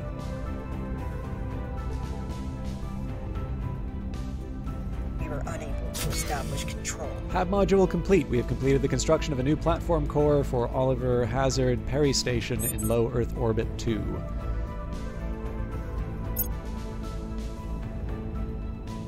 I think we're going to have... Yeah.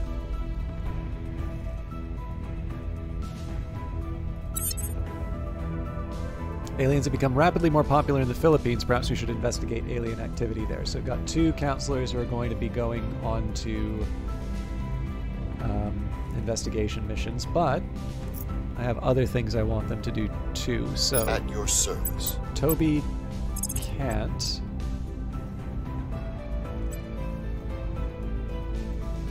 We'll recon the site. Ready to go.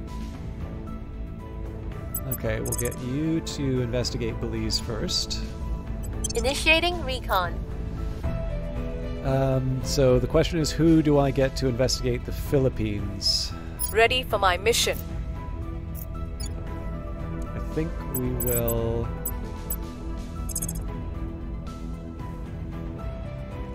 That's Indonesia. Oop. I don't think we control... We've got the Pacific... Sorry, I'm doing more than one thing right now. This is where I'd want to investigate. The problem is that I don't know if it tells us anything about the specific regions or not. I've kind of been ignoring this whole region, and I do need to get 3 points back.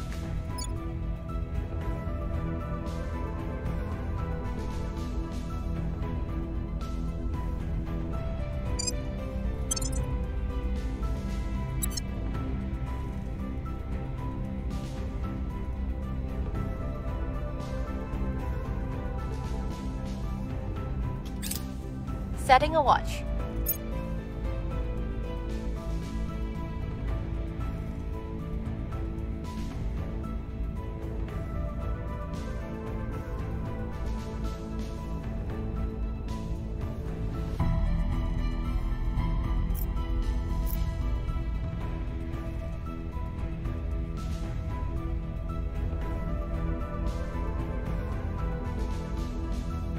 Violence is abating.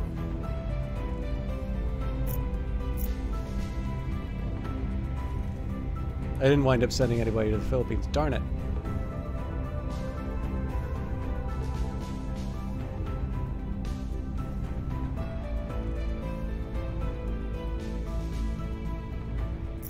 We found something.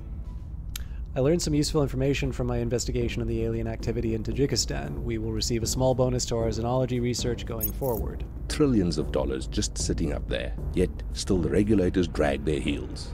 Maybe it's time I treated the president to another golfing weekend. Chairman Soren van Wyk leaked private correspondence. We may feel we know our nearest neighbor well, yet our visits to it were far apart and fleeting. The moon is a natural staging ground for missions to other worlds in the Sol system, as well as containing boundless resources of its own. So it is high time that we attempted longer-term habitation upon its barren surface.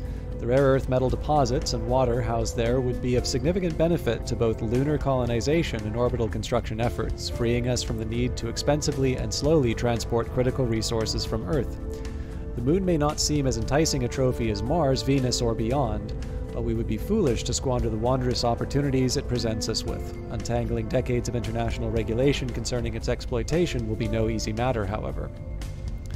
So we can send probes, and then I believe we'll also eventually be able to colonize the moon off of that tech.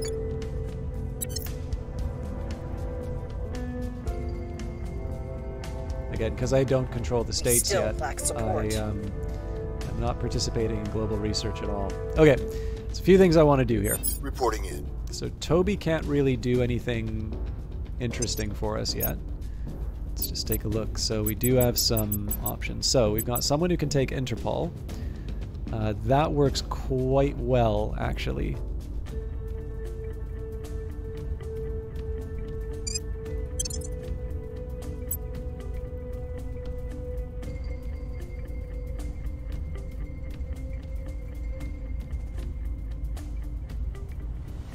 Okay, so let's see who's our good spy.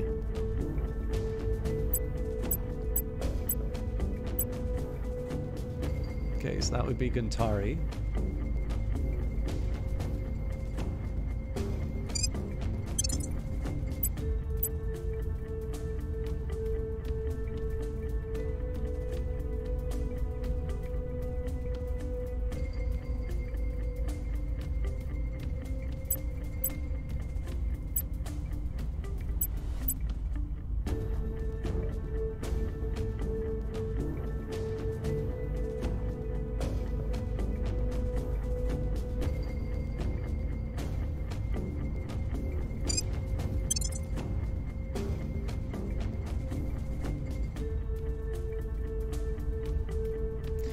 Toby would be better to have this Desir Foundation.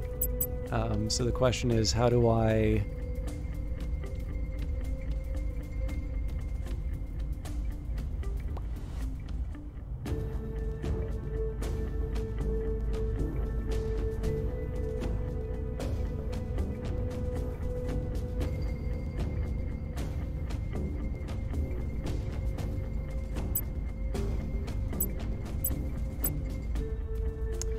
I think for now we'll give that to... We'll try and manipulate these later. I think we're at our limit for... yeah. Okay, so I need investigation Your orders? in the Philippines and an investigation in Tajikistan. Eyes up. Where to? We're going to get Toby to persuade the population of our good intentions. Costa Rica We'll it is. make our appeal. Ready to go. And Amvi needs to go to Manila. On Overwatch.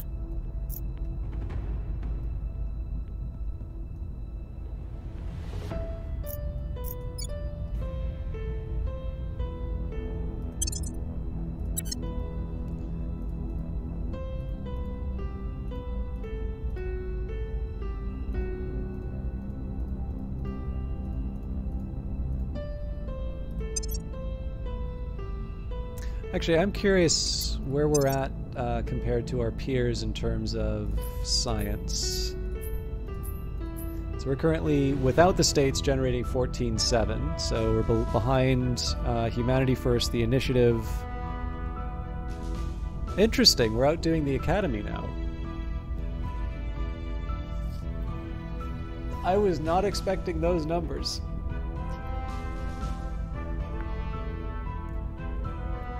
We also, other than Humanity First, oh, and the Protectorate, we're also quite respectable in terms of our ability to handle lots of control points.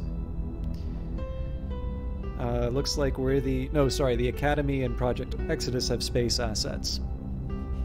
Although everybody seems to have much better mission control infrastructure. Okay, we're not as screwed as I thought we were.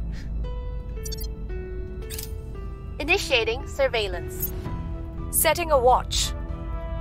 Okay, that didn't seem to do anything. We have detected an alien base on Triton.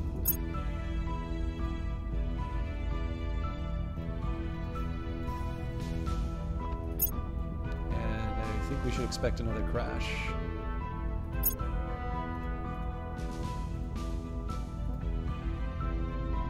Space mogul benefactor, an entrepreneur in the aerospace industry, has offered to enlist in our cause.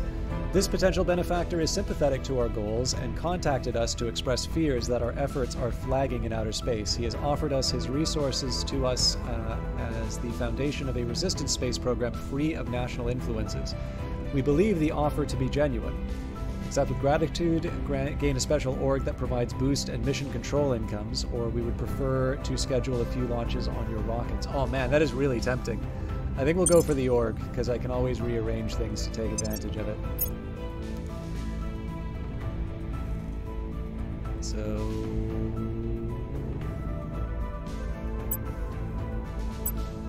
Public opinion is moving in our direction. Okay, so Space Guard section. So everybody's kind of jammed up with their own stuff.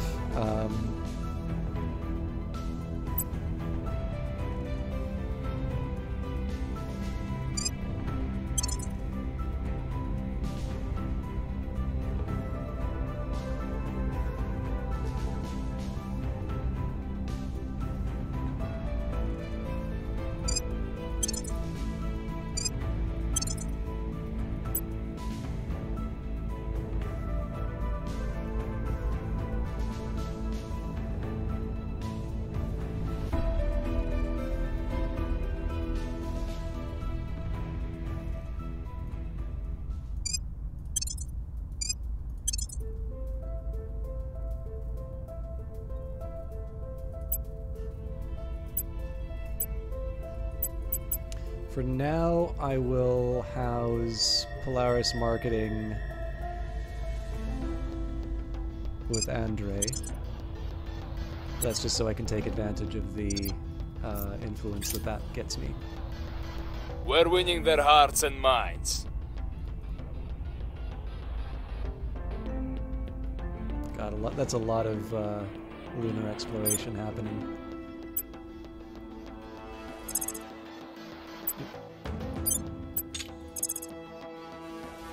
Oh, we can't afford it. Okay, we're definitely going to launch the Prospector probe then. A probe under the control of the Resistance has been launched towards Luna. It will survey potential mining sites and allow the construction of habitats on the surface. Of course, the drawback is that I'm further behind on my goal to power my space station. We failed to take control.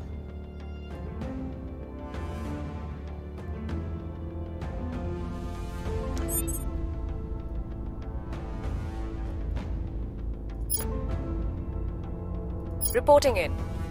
Okay, I'm wondering if there's something better I can be doing with Amvi right now. But I think stabilizing We'll make things safe. particularly important nations Ready for orders. Is best for me. I don't think I can coup the Philippines. Yeah.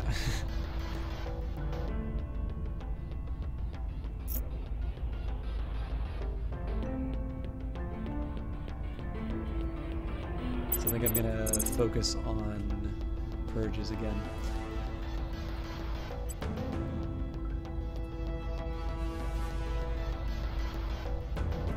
Terminating the opposition.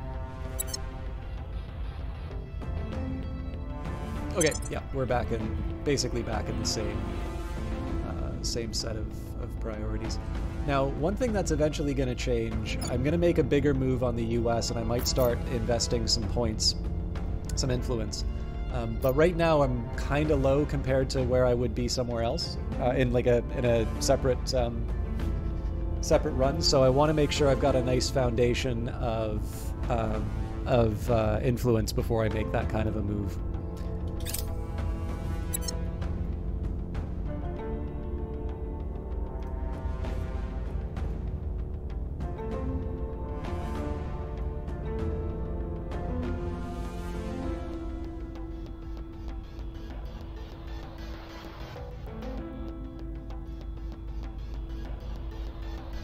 We've moved the needle.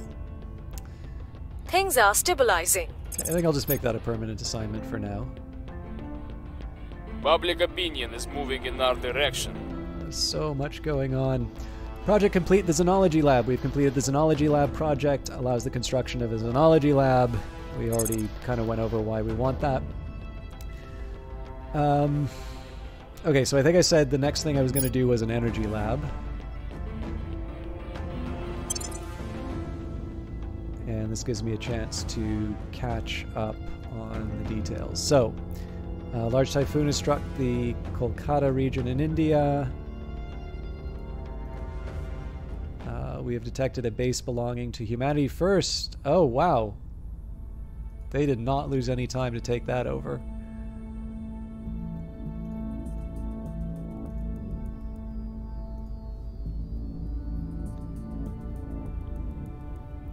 And again, at some point I want to start throwing my weight around on scientific matters, but I feel like once I have the states, that's going to be a bigger... My God.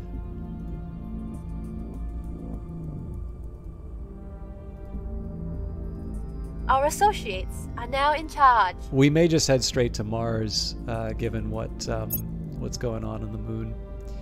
We've lost the executive control point in Suriname to the Academy. Many of our people are no longer responding to our communications, and we have lost a significant amount of power over events there.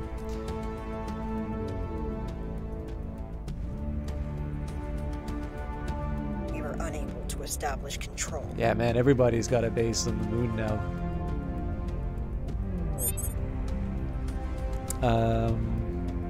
And it keeps telling me I should be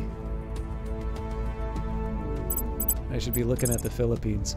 Maybe what we'll do this time is look in the other region. Surveilling target area. Everything else I want to keep the same. But I am going to take a quick look at the moon and see just how screwed we are.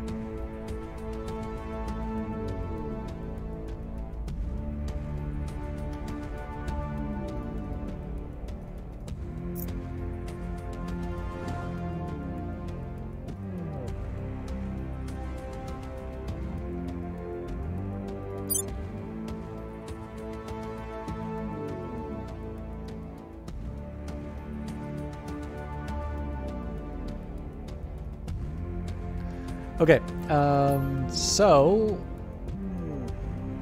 what have we got here?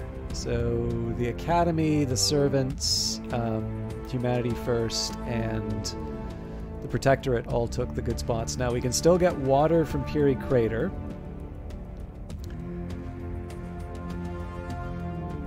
Yeah, Puri Crater actually seems like the also ran to Shackleton Crater. Of course, we can always just try to take this over ourselves.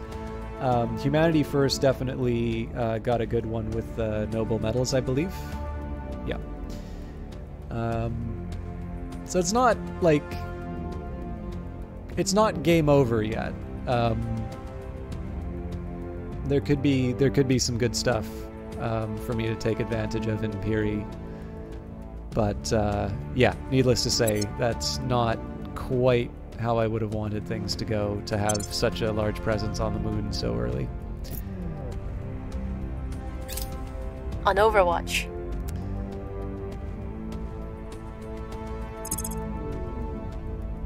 Okay, still not really seeing any results off of that. Probe arrives. The probe controlled by the Resistance has arrived on Luna and completed its scans. We may now construct bases there with the appropriate colonization technology. Monthly resource production for each site is listed below. We've completed the launch a probe objective. I don't think we ever had that, but the probe will take some time to get to its destination. Once it does, you may found a base there once you've developed the appropriate technologies. New objective, found a base. Like stations, bases are built out of modules that confer a variety of benefits. But they may also host a mining complex, which can provide space resources to other HABs via electromagnetic catapult. Having a network of mines outside of Earth's gravity well will reduce your reliance on the scarce boost resource to help you grow your space industry rapidly. Accumulate sufficient resources to found a base, and select a space body you have previously sent a probe to, select a site for the base, and confirm the operation. I'd actually argue Piri Crater is slightly more attractive than Shackleton.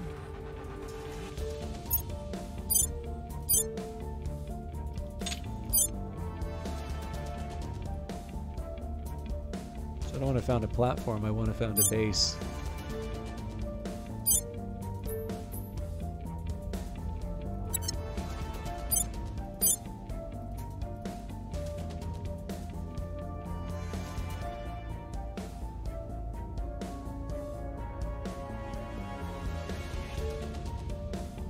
I can never remember how this works.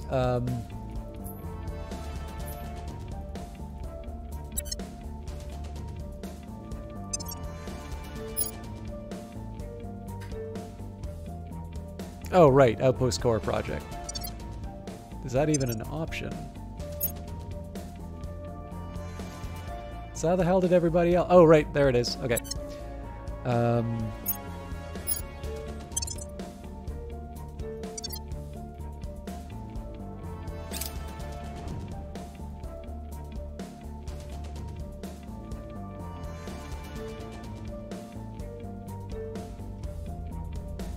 It takes so very little for one tribe of humanity to look upon a second tribe as the other. Think of what will happen once hundreds of millions of kilometers lie between us.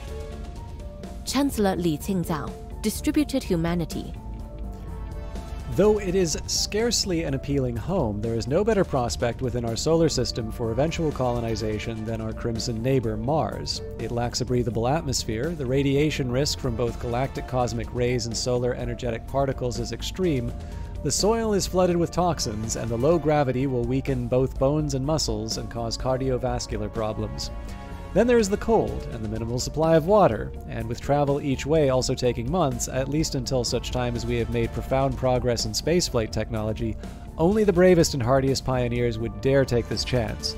Yet if humanity is ever to explore the stars or settle on further out planets, or to trace our alien visitors to their own homeworld, there is simply no choice other than Mars. In terms of temperature, sunlight, and simple proximity, no other planet in our solar system comes close. Our scientists are now confident that the settling of a limited number of highly trained personnel will be possible thanks to a combination of highly complex life support systems and certain cyanobacteria capable of photosynthesis even on Mars's hostile surface.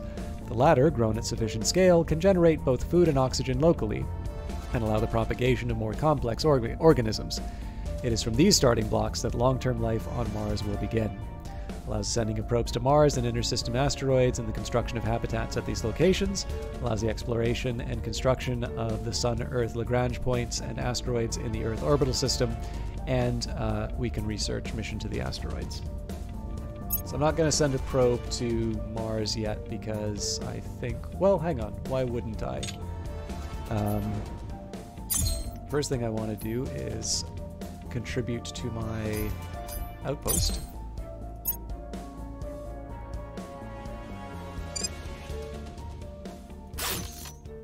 We've completed the build a solar collector objective. With the solar collector in construction, our station will soon be powered. Solar collectors will work more efficiently the closer they are to the sun. We will have to find other means of power generation if we are to operate effectively on the outer planets. If you could just give me a quick second. I know I'm close to the end of the session tonight, but I've got a couple of details I want to follow up on. Please enjoy this music.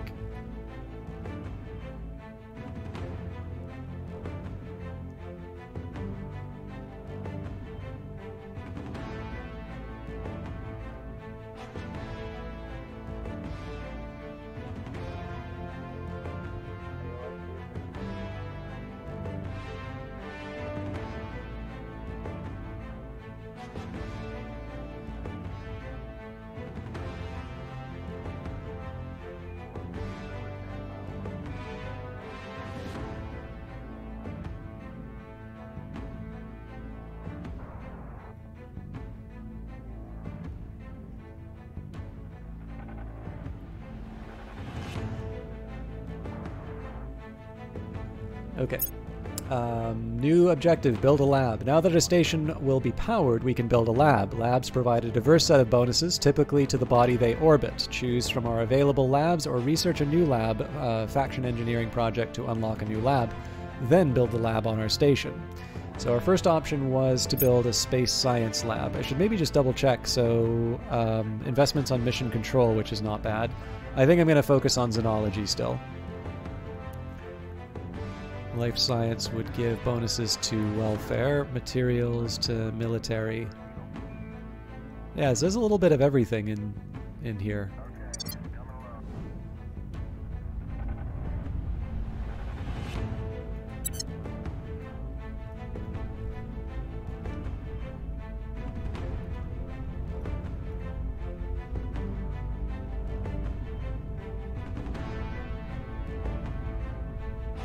My phone is reminding me the time that I should be going to bed, and I'm like, I have an article to write, and I have data work to do. I want to try and get some reading in. I will do my best, but I have a feeling I'm gonna be on the wrong side of my bedtime tonight.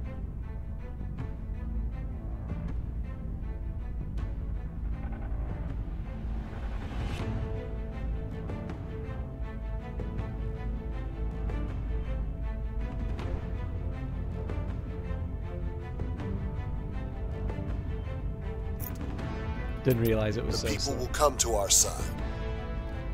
Things are cooling off. The people will come to our side.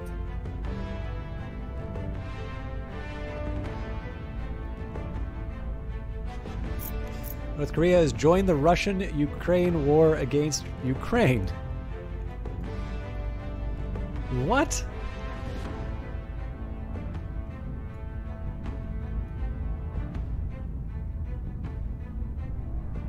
So, yeah, I mean, I kind of see the sense in it, right? So this is, I guess, humanity first trying to knock out the Project Exodus.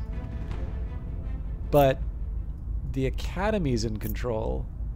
So maybe it's an executive choice. Yeah, the Academy doesn't control any military resources in Russia, though.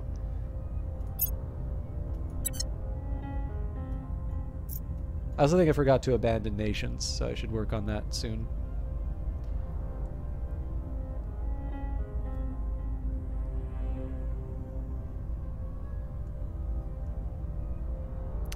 Just bear with me one more second here. I know I'm getting, like I said, I'm getting close to the end, but I have a couple of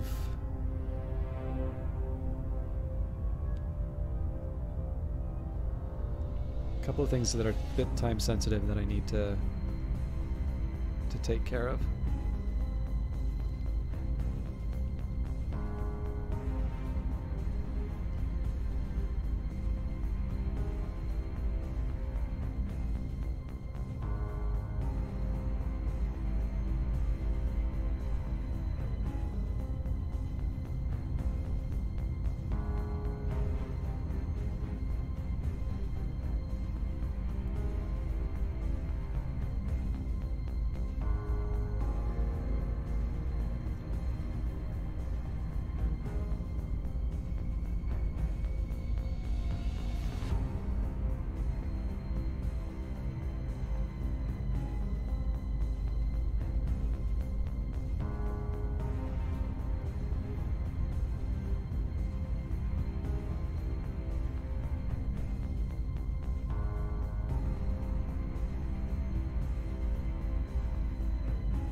Okay, we're now able to undertake the Molten Salt Batteries project.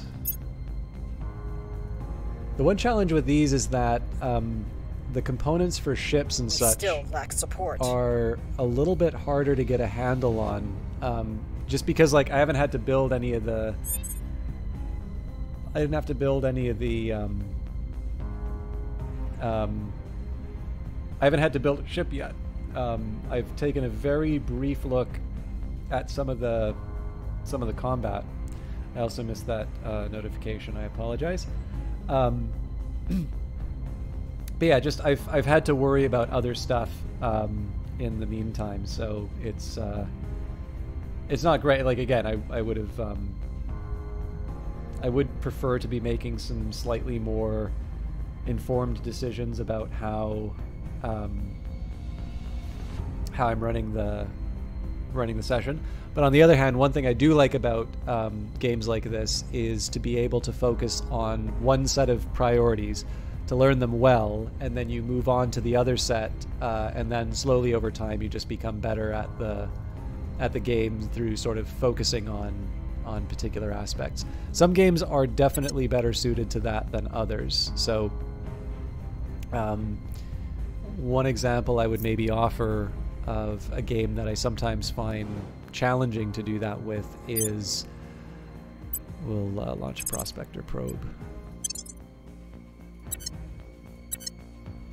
So I think an example of a game, I'd really like to get more into Shadow Empire than I have so far, but one of the challenges that I'm running into is that because the UI is a little bit more sort of like a 90s war game, it's not quite clear where the important things, like the things that I should be focusing are in the game. And so, you know, as a consequence, I sometimes feel like I make less progress than I should in the game. Okay, let's try that again. So I need to clear out 3. Iceland is not a bad candidate for this.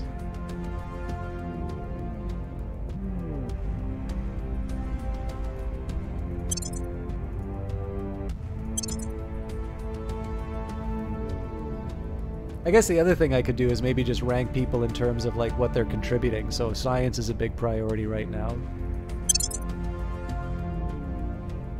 Okay.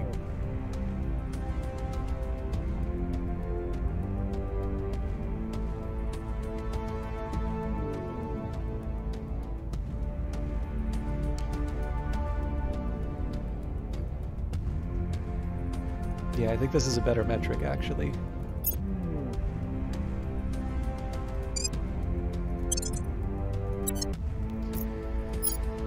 Alright, let's go back to causing mischief.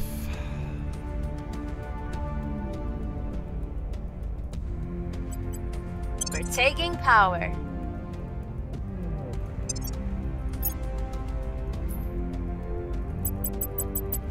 we're all full up on org, so at this point I'm going to have to start, like, kicking out some stuff that we need. So one priority would be to move... Okay, so there's a couple priorities that I want to think about. Number one, my caps. So administration, command, and persuasion. So in this case, this one, Madison... so we've got two... It was command, right? Yeah, command, administration, command, and persuasion. So the FSB...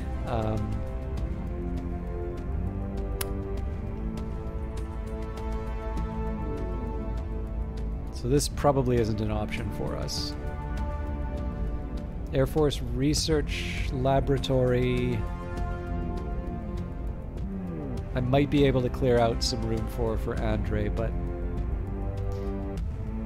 yeah, a lot of these are very US focused. So yeah, the tricky part here would be the better command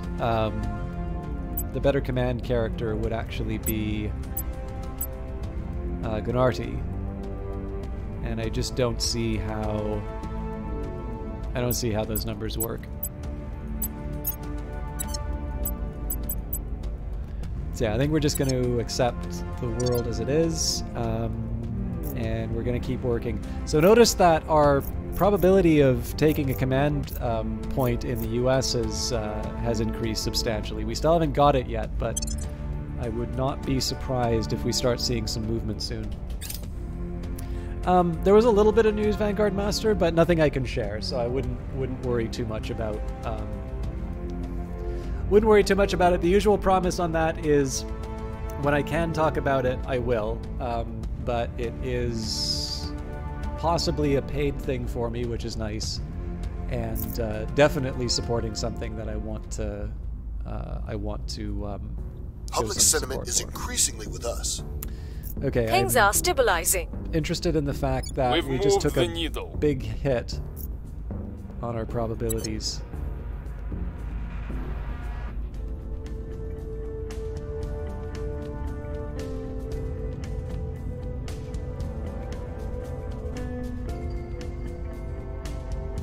We cannot just send up a bunch of diggers and hope for the best. Even dirt doesn't behave the same way up there.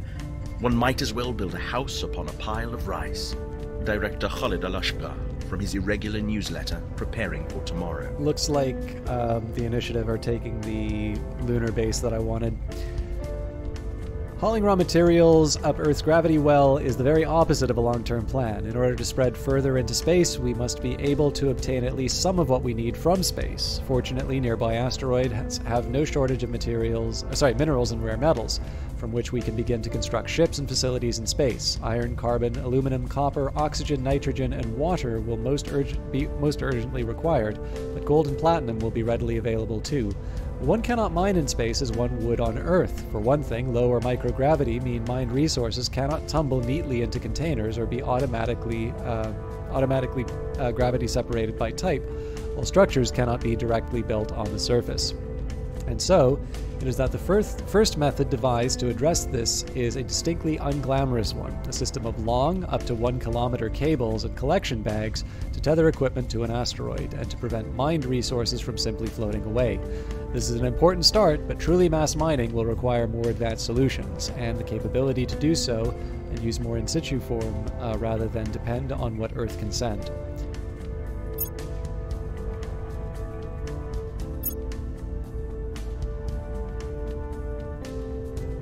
So we got something we want to blow up, or not blow up. Control. So I'm curious what the roll was on the... Whoa, there's a lot of stuff that just happened in France. Humanity first again. Man, they're really encouraging me to take the US, and it's not for lack of trying, my friends, I assure you.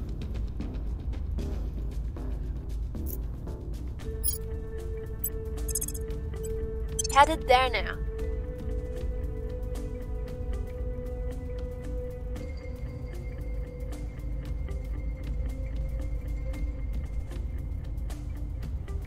Actually, I'm gonna change this up a little bit. Toby to investigate the alien activity. Headed there now. And Ganarti is Ready. going to surveil. Surveilling target area. That's going to be our plan each time.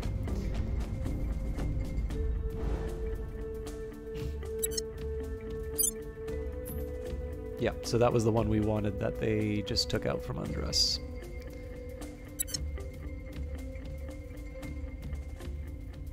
Now again, we can still try to steal space resources from people, but it does involve a little bit of effort. Where do you need me? So I'm curious what happened to the difficulty. We already have the control points and neighbors and such. I don't know. We'll lock it in. I feel like, yeah, unrest in Mexico is now less than the U.S., so I can probably relax on. I can probably relax on the status of Mexico for a bit. We'll do it one more time. Like, we're already locked into it, but Setting a watch.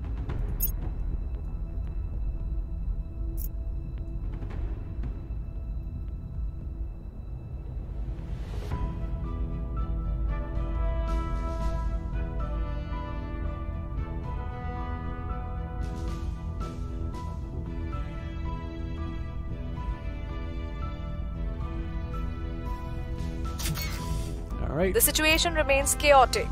We know where we're going.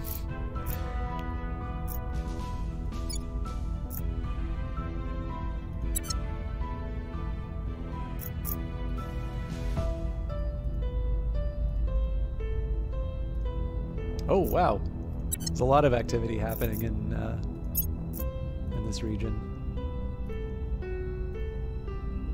Here's what we found. Ah. I should just not clear this stuff out while it's moving. That's the Failed to second take one. control. Okay. I'm just gonna let it accumulate and spike them all when the...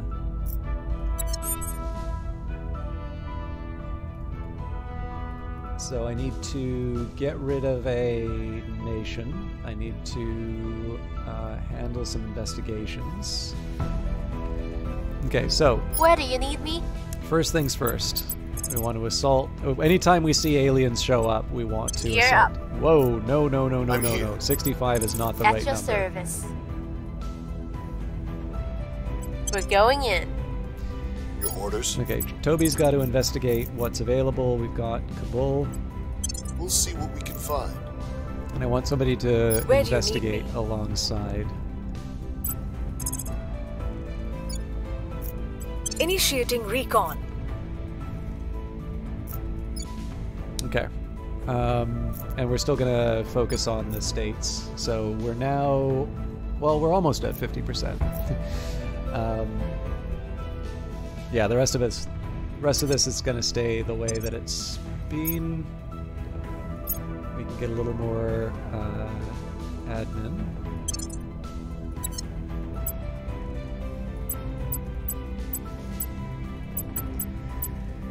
Okay, so we've got the Jade Fund.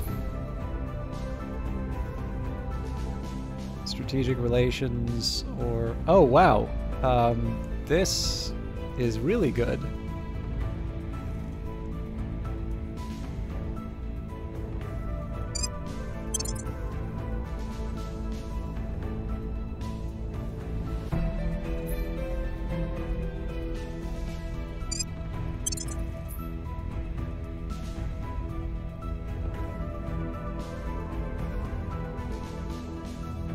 So do I go for the cash, or do I go for the influence? Now I feel like I gotta...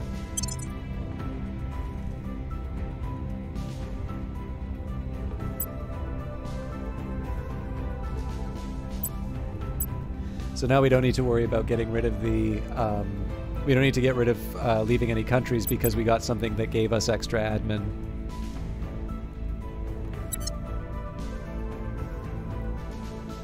What's this new article you're working on tonight? Is this the one about the game that didn't do well as expected? No, that's the one I'm working on. So the problem is I don't think it's going to be one of my better articles because it's kind of technical in terms of some of the stat stuff. It doesn't need to, but I find it a useful perspective for talking about this stuff. And it's partly because I've been trying to sort of nibble around the edges of this topic a few times and haven't really succeeded. One of the things that I like to think about, so like from an econ point of view, it's helpful for me to consider games as a business, right? Public opinion is moving in our direction. And I realize that that is generally not the perspective that people want to think about games as, because you don't get into games for that. Or maybe, I mean, maybe some people do, but I can't see games as being... Targets destroyed. Excellent. So our assault on the alien life forms was successful. We estimate reduced the alien flora and fauna in this region by 35%, but it's likely that some remain. So maybe we want to investigate that after. We found something.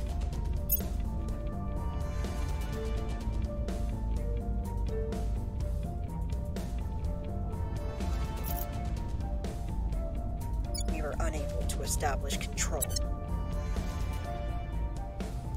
Okay. Acknowledged. So Toby, as before, investigates. We'll recon the site. Where to? I'm here.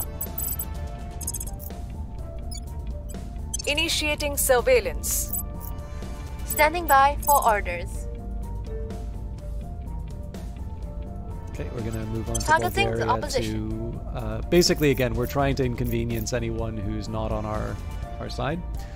But yeah, so the thing is, I kind of acknowledge that people tend not to like to think of games as businesses, but the fact of the matter is that it is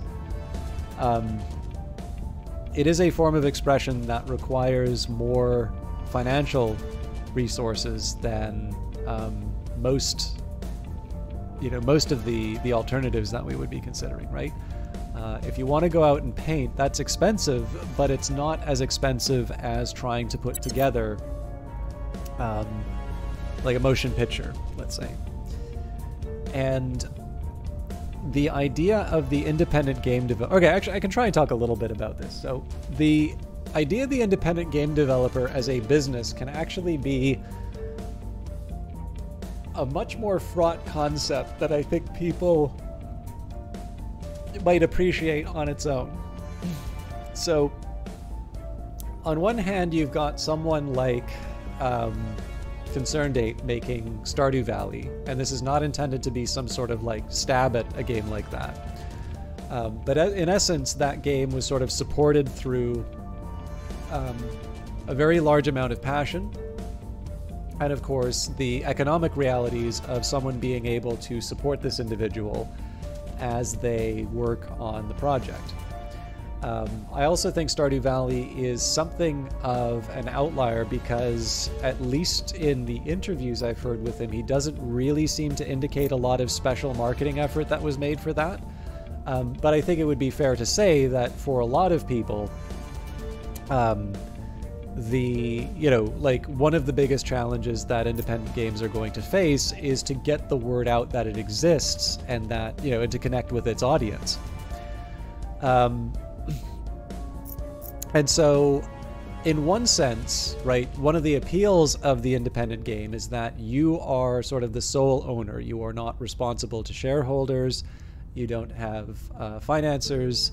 And in one sense, that's great for you because if you have just this massive success, that's money that comes entirely into your coffers. So if you're, again, like if you do exceptionally well, that's money that goes entirely to you. But obviously, if you're relying on, if you're relying on getting all of the rewards, there is an assumption here that you are going to be able to hit every single part of development. Like you're basically going to nail it, right? And if you deviate too far from what is required for a successful game, something that I kind of think isn't necessarily known, I think there are people who have a better idea than others in terms of what it takes.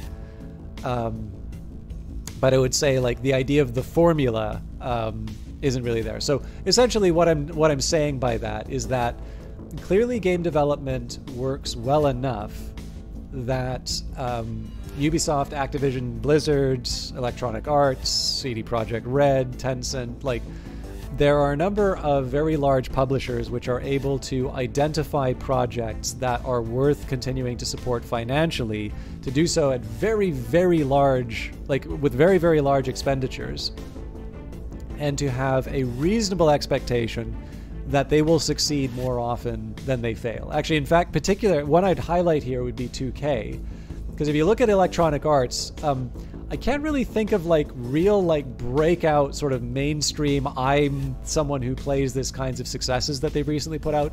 You know, Battlefield 2042 wasn't necessarily that well received. I know it disappointed in terms of its activity. It Takes Two was wonderful, but I'm not entirely sure that that's going to be a game that was sort of, you know, padding the bottom line in a meaningful way compared to some of the other things. But EA has this nice, reliable stream of revenues in the form of FIFA and Madden.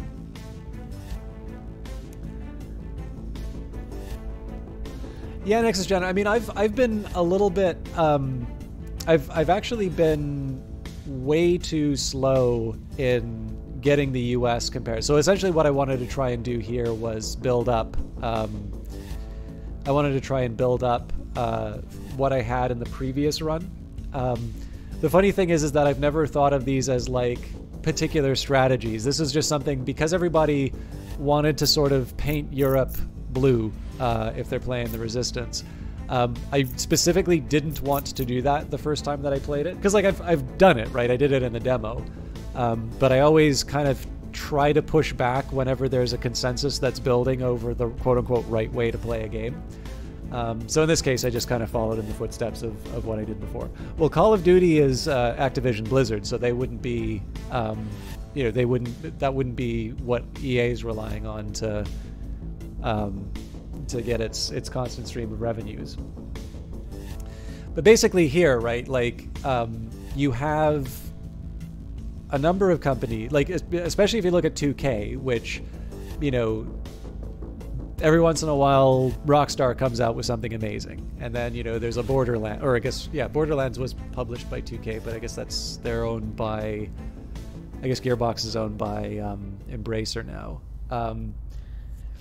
So, you know, Firaxis comes out with something, although I have a feeling that Midnight Suns probably underperformed. But yeah, I mean, again, it's clear that there are people, and then if you want to go to the indie space, right? So you've got Brace Yourself Games. They've been pretty open about what they think it takes to make a successful game, and certainly Ryan Clark has a very impressive track record in terms of, you know, making successful games and successful companies. Ubisoft very clearly has their idea of what makes a good game. May not be your idea of a good game, but it's pretty clear that they have an idea of what it takes to make a meaningful experience for a player that will bring in more money than it costs. Another example I might take would be Hooded Horse. Now, so far as I can tell, Hooded Horse does not necessarily produce its own games, but they've done a very good job of identifying projects that seem to have potential, and I certainly don't have any idea. I mean, again, I believe they're a private company, so I don't think they would be publicizing their financial successes, but certainly they have an incredibly impressive catalog of releases, both things that have been released, but things that are forthcoming. You know, again, what I'm trying to say here is that there do seem to be characteristics that are identifiable for games that you know, that are more aligned with success than not. So again, does the magic formula exist? As a theoretical construct, I think it does. I think essentially most discussions about what works and what doesn't work in gaming will be sort of centered around this. I think they're sort of centered around this. You know, trying to get an approximation of what this formula looks like. And I think people probably have a closer idea than others. But basically, the so if you think of like a Ubisoft or a 2K, This is a bunch of people who are specialists. They're hired for their expertise. And essentially all the money for this enterprise has come from public markets, right? There's a bunch of people who've all got a little bit of a stake in the company to try and get, a piece of the action, essentially. Now, again, that's very different from independent game development, where, whether it's sweat equity or whether you're putting some of your own savings in, you get all of the rewards, but you also get all of the risks. And because you don't necessarily have the, the means, potentially not even necessarily the interest in some cases, to bring in other specialists or to bring in some of these other forces. Again, there is an expectation that not just, you're either going to hire the people who can do the things that you can't do and be able to identify what they need to do within sort of the boundaries of your budget and your time. It's obviously a very, very narrow path that you can take, and it's not to say that people can't take it, but it's obviously one that is going to be more prone than not to either misunderstandings or to mistakes. And then, of course, the worst one is that if you're betting the farm on it, right? If your lifetime ability to make games is rolled up in this single effort, that's even more risky, right? And so essentially that's kind of, the article's not going to be covering everything out of that. But that's sort of where I think the business perspective in terms of gaming kind of comes in. It's essentially an acknowledgement that in order to do so sustainably, you need to basically, in the long run, bring in more than you spend. Or at the very least have someone who's willing to incur sort of permanent losses to continue supporting that.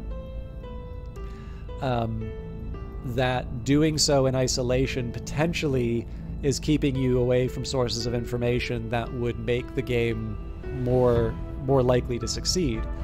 And again, the financial aspect is not necessarily what someone's always thinking, but it can sometimes be quite difficult, right? Like, I hear a lot of people complain. I remember I was talking with somebody about the Microsoft casual releases. So like you can play Minesweeper again in Solitaire, and these are like ad-supported Microsoft projects. And someone said, like, the person who programmed that isn't getting the money from the advertising, and they were right to say that. But of course, they weren't the one to build out the advertising network. Microsoft were the ones who built that. And so this is the big drawback, right? Like, sometimes you'll hire someone to bring a component in, and that can be, again, that's money out the door for you. I don't know if they would want to be paid in shares of your game or something like that, but essentially, like, the whole structure of how this game is financed can actually be a pretty big factor in terms of how much you make out of your project, but also sort of the risks that you're taking on. Again, if you put 100% of the money in, 100% of the effort, if the thing isn't successful, to a certain extent, the damage is limited to one person in the world, but they feel that very intensely. And generally, when we consider how we behave in other things in life, we get things like insurance, where, we spread out the risk over all of the different policyholders and so on. Anyways, I wasn't very coherent about all of that, but that's kind of roughly some of the stuff I've been thinking about. And that article will at least be the first stab at a couple of those concepts. Eyes up. Okay, now, as always, cleaning things up. Did we find anything useful in there?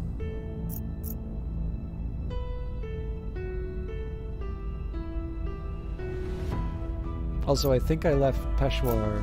No, hang on. Toby's working on that.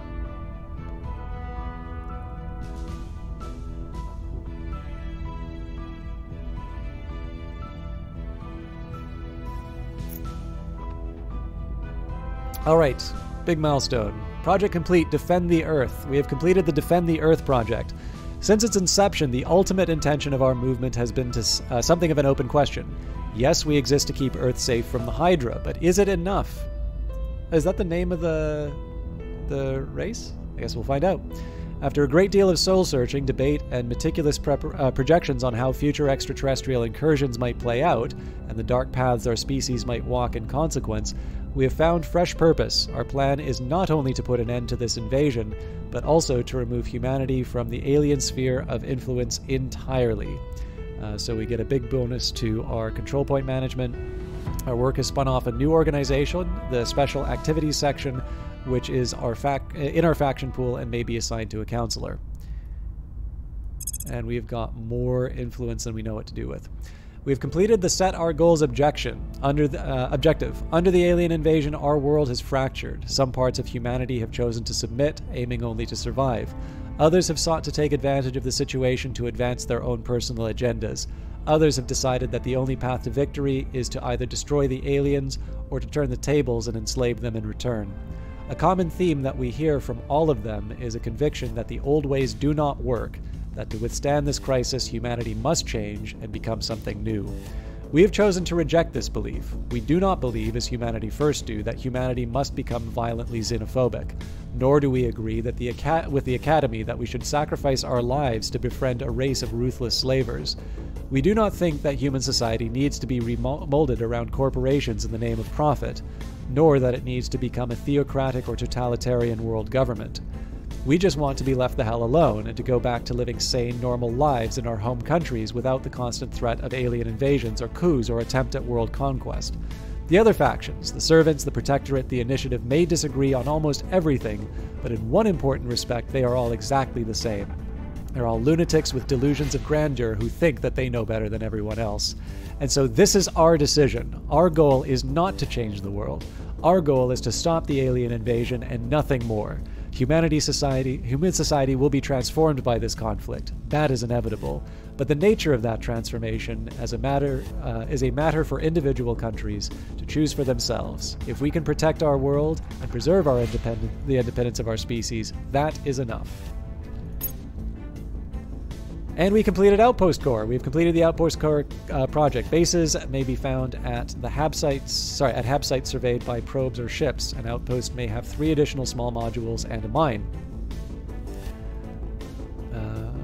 We also have a ton of boost income that I should be working with. Allows the faction to found outposts, allows construction of the following hab modules, and following projects may unlock for us to research in the future. Outpost mining complex. Okay, we need to take a step back for a minute. So first of all, Alien Movements was the other Codex project. We also wanted to build a lab, and I should have the boost available for that.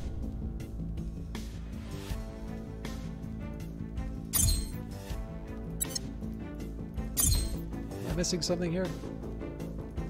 There we go. Flight controllers, about 15 seconds to CSM act. We've completed the Build a Lab objective. Once our lab is complete, the station will lend support to our efforts to resist the aliens on Earth and beyond. In the future, we will need to expand our station's capabilities to support more than 4 modules. To do so, we will need to research the orbitals tech and then complete the orbital core project. Okay, so I'm also going to take a couple of notes on my debts. Because this is going to make some decision. This is going to determine a couple of things as far as my where I want to mine. AOS CSM.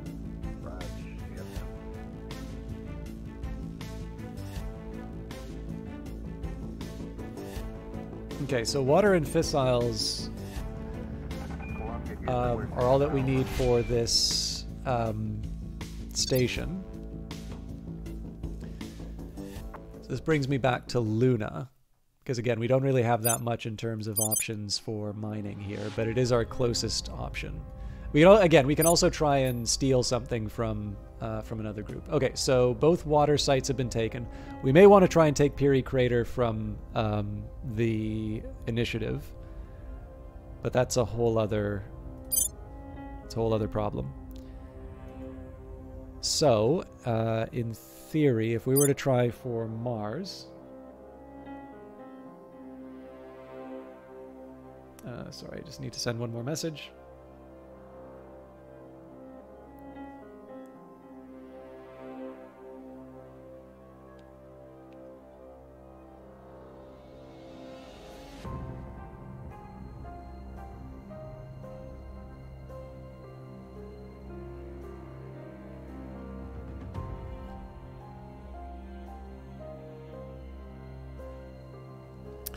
Okay.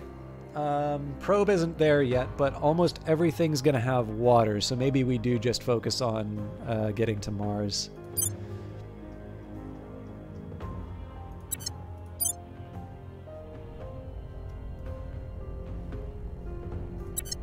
It's gonna be expensive.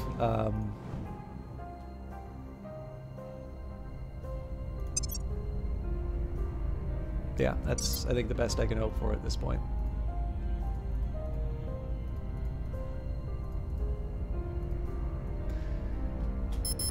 Nope. Am I missing something important here? Why was it? Oh, right. So this has kind of been my secondary focus. I guess we were working on the energy lab when we last left this.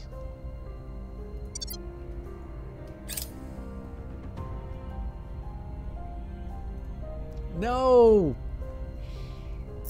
The people will come to our side. Again, always, because it keeps adding stuff at the top and moving them down, I wind up canceling out something I wanted to keep. The problem is when I have this massive list, recon complete. I really don't like having to deal with that Our either. people have taken control. Now we'll figure it out. Anyways, there should be more than one. We still lack support.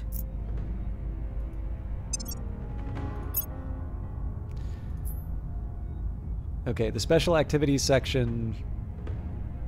This is incredibly good.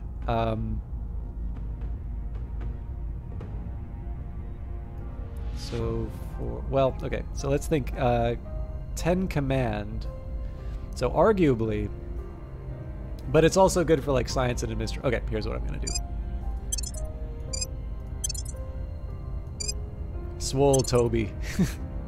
And now we can actually afford the others. But before we do that, what do we have here?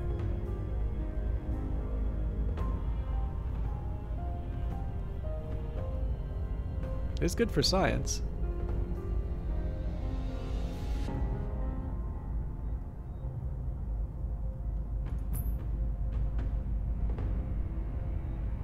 I hate that I'm doing this, but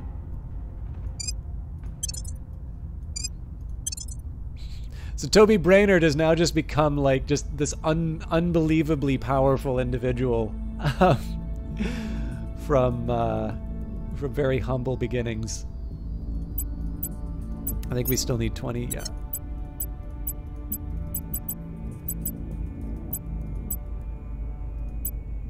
But yeah, we've got Swole Toby now.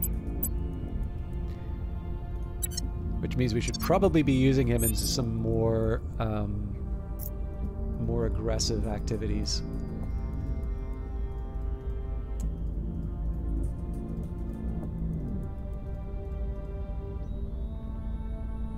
So, first things first, let's start clearing out some Your orders? bugs.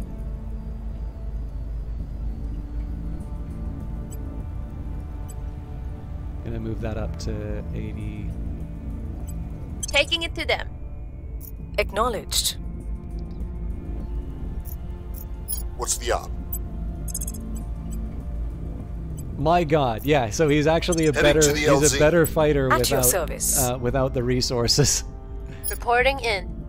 Okay, so there was obviously a growth that wound up removed somewhere on the list, like the record. That kind of sucks. But in any case, let's continue to purge.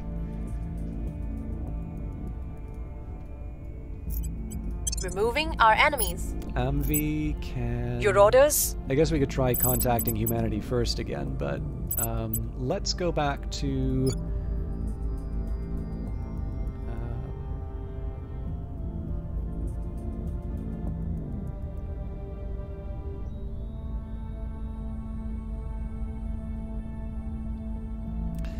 Okay, I mean, it's subversion.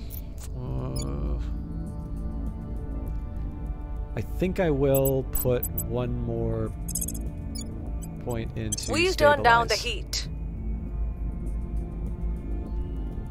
And I'll just double check that there isn't anything more crazy I can do with my points. Not really. Okay, that seems like a good enough place to finish it. So, in terms of tutorial objectives, we need to found a base. That's probably going to happen on Mars now. Obviously, with better boost income, that will help us. Well, yeah, there's other ways that we can accomplish that. We're already working on alien movements. That's a top priority technology for us right now. Salvage alien technology, I've always sort of felt that that's, you know, like we do the best that we can, right? We don't really have any, we don't really have a direct way of accomplishing that. We just take the actions that are aligned with that outcome. But yeah, I'm cautiously optimistic. The only thing I'm not 100% on is, the only thing I'm really not 100% on is our approach with the states. Mission in progress. Laying the groundwork. Mission in progress. We may, I mean, especially I will report when my mission is complete. Especially with Mission our in progress. Jesus. Especially with the influence that we have, I should probably be spending that to finally make a move on the states. But again, we'll handle all of that in the future. I do actually have a couple things I need to finish off for tonight, so I'm going to leave you there. I occasionally think how quickly our differences worldwide would vanish if we were facing an alien threat from outside this world. Ronald Reagan to the United Nations. Now, I will just say one quick thing here. So, one unfortunate reality I'm dealing with is that I have only so many days available to me in the week. And I have decided over the holidays to do a couple of, you know, just like a couple of games that I don't normally do on its own. Now, I do like the idea of Monday being dedicated not just to strategy, but Hooded Horse. I think it's really nice that they have entrusted me with some of their, you know, with keys for some of their games. I've certainly been hearing lately from people, you know, I'm too small to matter. Which, you know, again, I'm not owed stuff. I do not want to imply, you know, I do not want to imply that these people are doing something wrong by not considering me as a broadcaster. But what I do want to do is when I have what feels like a good relationship with a publisher, and this is not just because they give me stuff, it's because they are doing games that I'm really interested in and I actually want to try and get the word out on. I think it's a good fit. And where I can, I would like to continue sort of supporting that good fit. But I suppose my question to you is, I can keep doing Terra Invicta on Mondays, and I would be interested in continuing to do Terra Invicta on Mondays. However, there is another game that I quite like that's published by Hooded Horse called Against the Storm, and that is kind of been bumped from Friday for the last couple of days. So would you be interested in seeing more Terra Invicta on the Mondays and just sort of have that enshrined as a game that I routinely play every week? Or would we like to sort of have some shifts to and from Terra Invicta to Against the Storm? Because I'd be very happy to do that next week, and I'm okay leaving that as an open. I'm okay leaving that as an open guess. So we have one from Nexus General. We have one definite they want to see more Terra Invicta. Here's the down payment. Okay, well that's enough, right? If people feel strongly enough on Terra Invicta. Oh my God.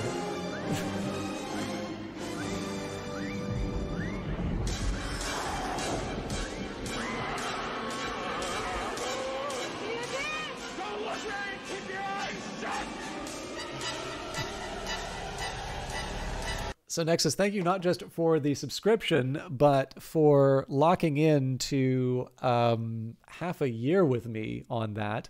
I will just say, I do not feel obligated when people spend money to play certain things. However, it was just in case you want to like put in a refund with, I don't even know if you can refund with Twitch. However, you saying that in chat, independent of your subscription, I do tend to feel if people feel strongly enough about a game, to keep it on there. So yes, I'll put it to you this way. I am not going to guarantee that every Monday for the next 6 months is going to be Terra Invicta. I will occasionally change it up because, of course, it used to be Old World as well. However, your advice is something I care about, independent of the subscription. Of course, the subscription's also nice, and I'm very happy to be able to continue doing Terra Invicta. So what I will do when I think I'm going to switch it up a little bit, I will telegraph in advance when I'm going to be changing the game, and we'll do it that way. And the only reason I say that is because now over the next 6 months, I don't know what else Hooded Horse is going to be releasing. And for instance, I'm very interested in SBocracy. And if it happens to be that if SBocracy comes out on Monday and I have an opportunity to cover it, that would be something that I would really like to be able to share with people. But maybe what I'll do in those cases is I'll just put Terra Invicta up on another day or something like that. But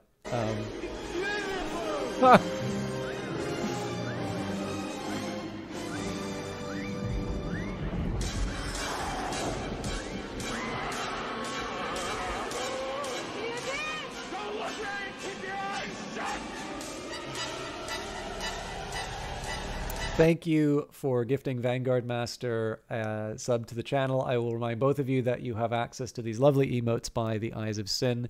And again, I really do appreciate that support, particularly because we were talking before about how I had a bit of a rough week last week. In any case, I cannot recall if I hosted Grandpa Canuck before or not, but they are currently playing Terra Invicta. And I know I haven't had a great track record on hosting people with Terra Invicta, but I really do not want, the bad actors to, to prevent me from supporting this game that I really like. I think I forgot to turn this off as a mature channel too. Anyways, I'll deal with that later.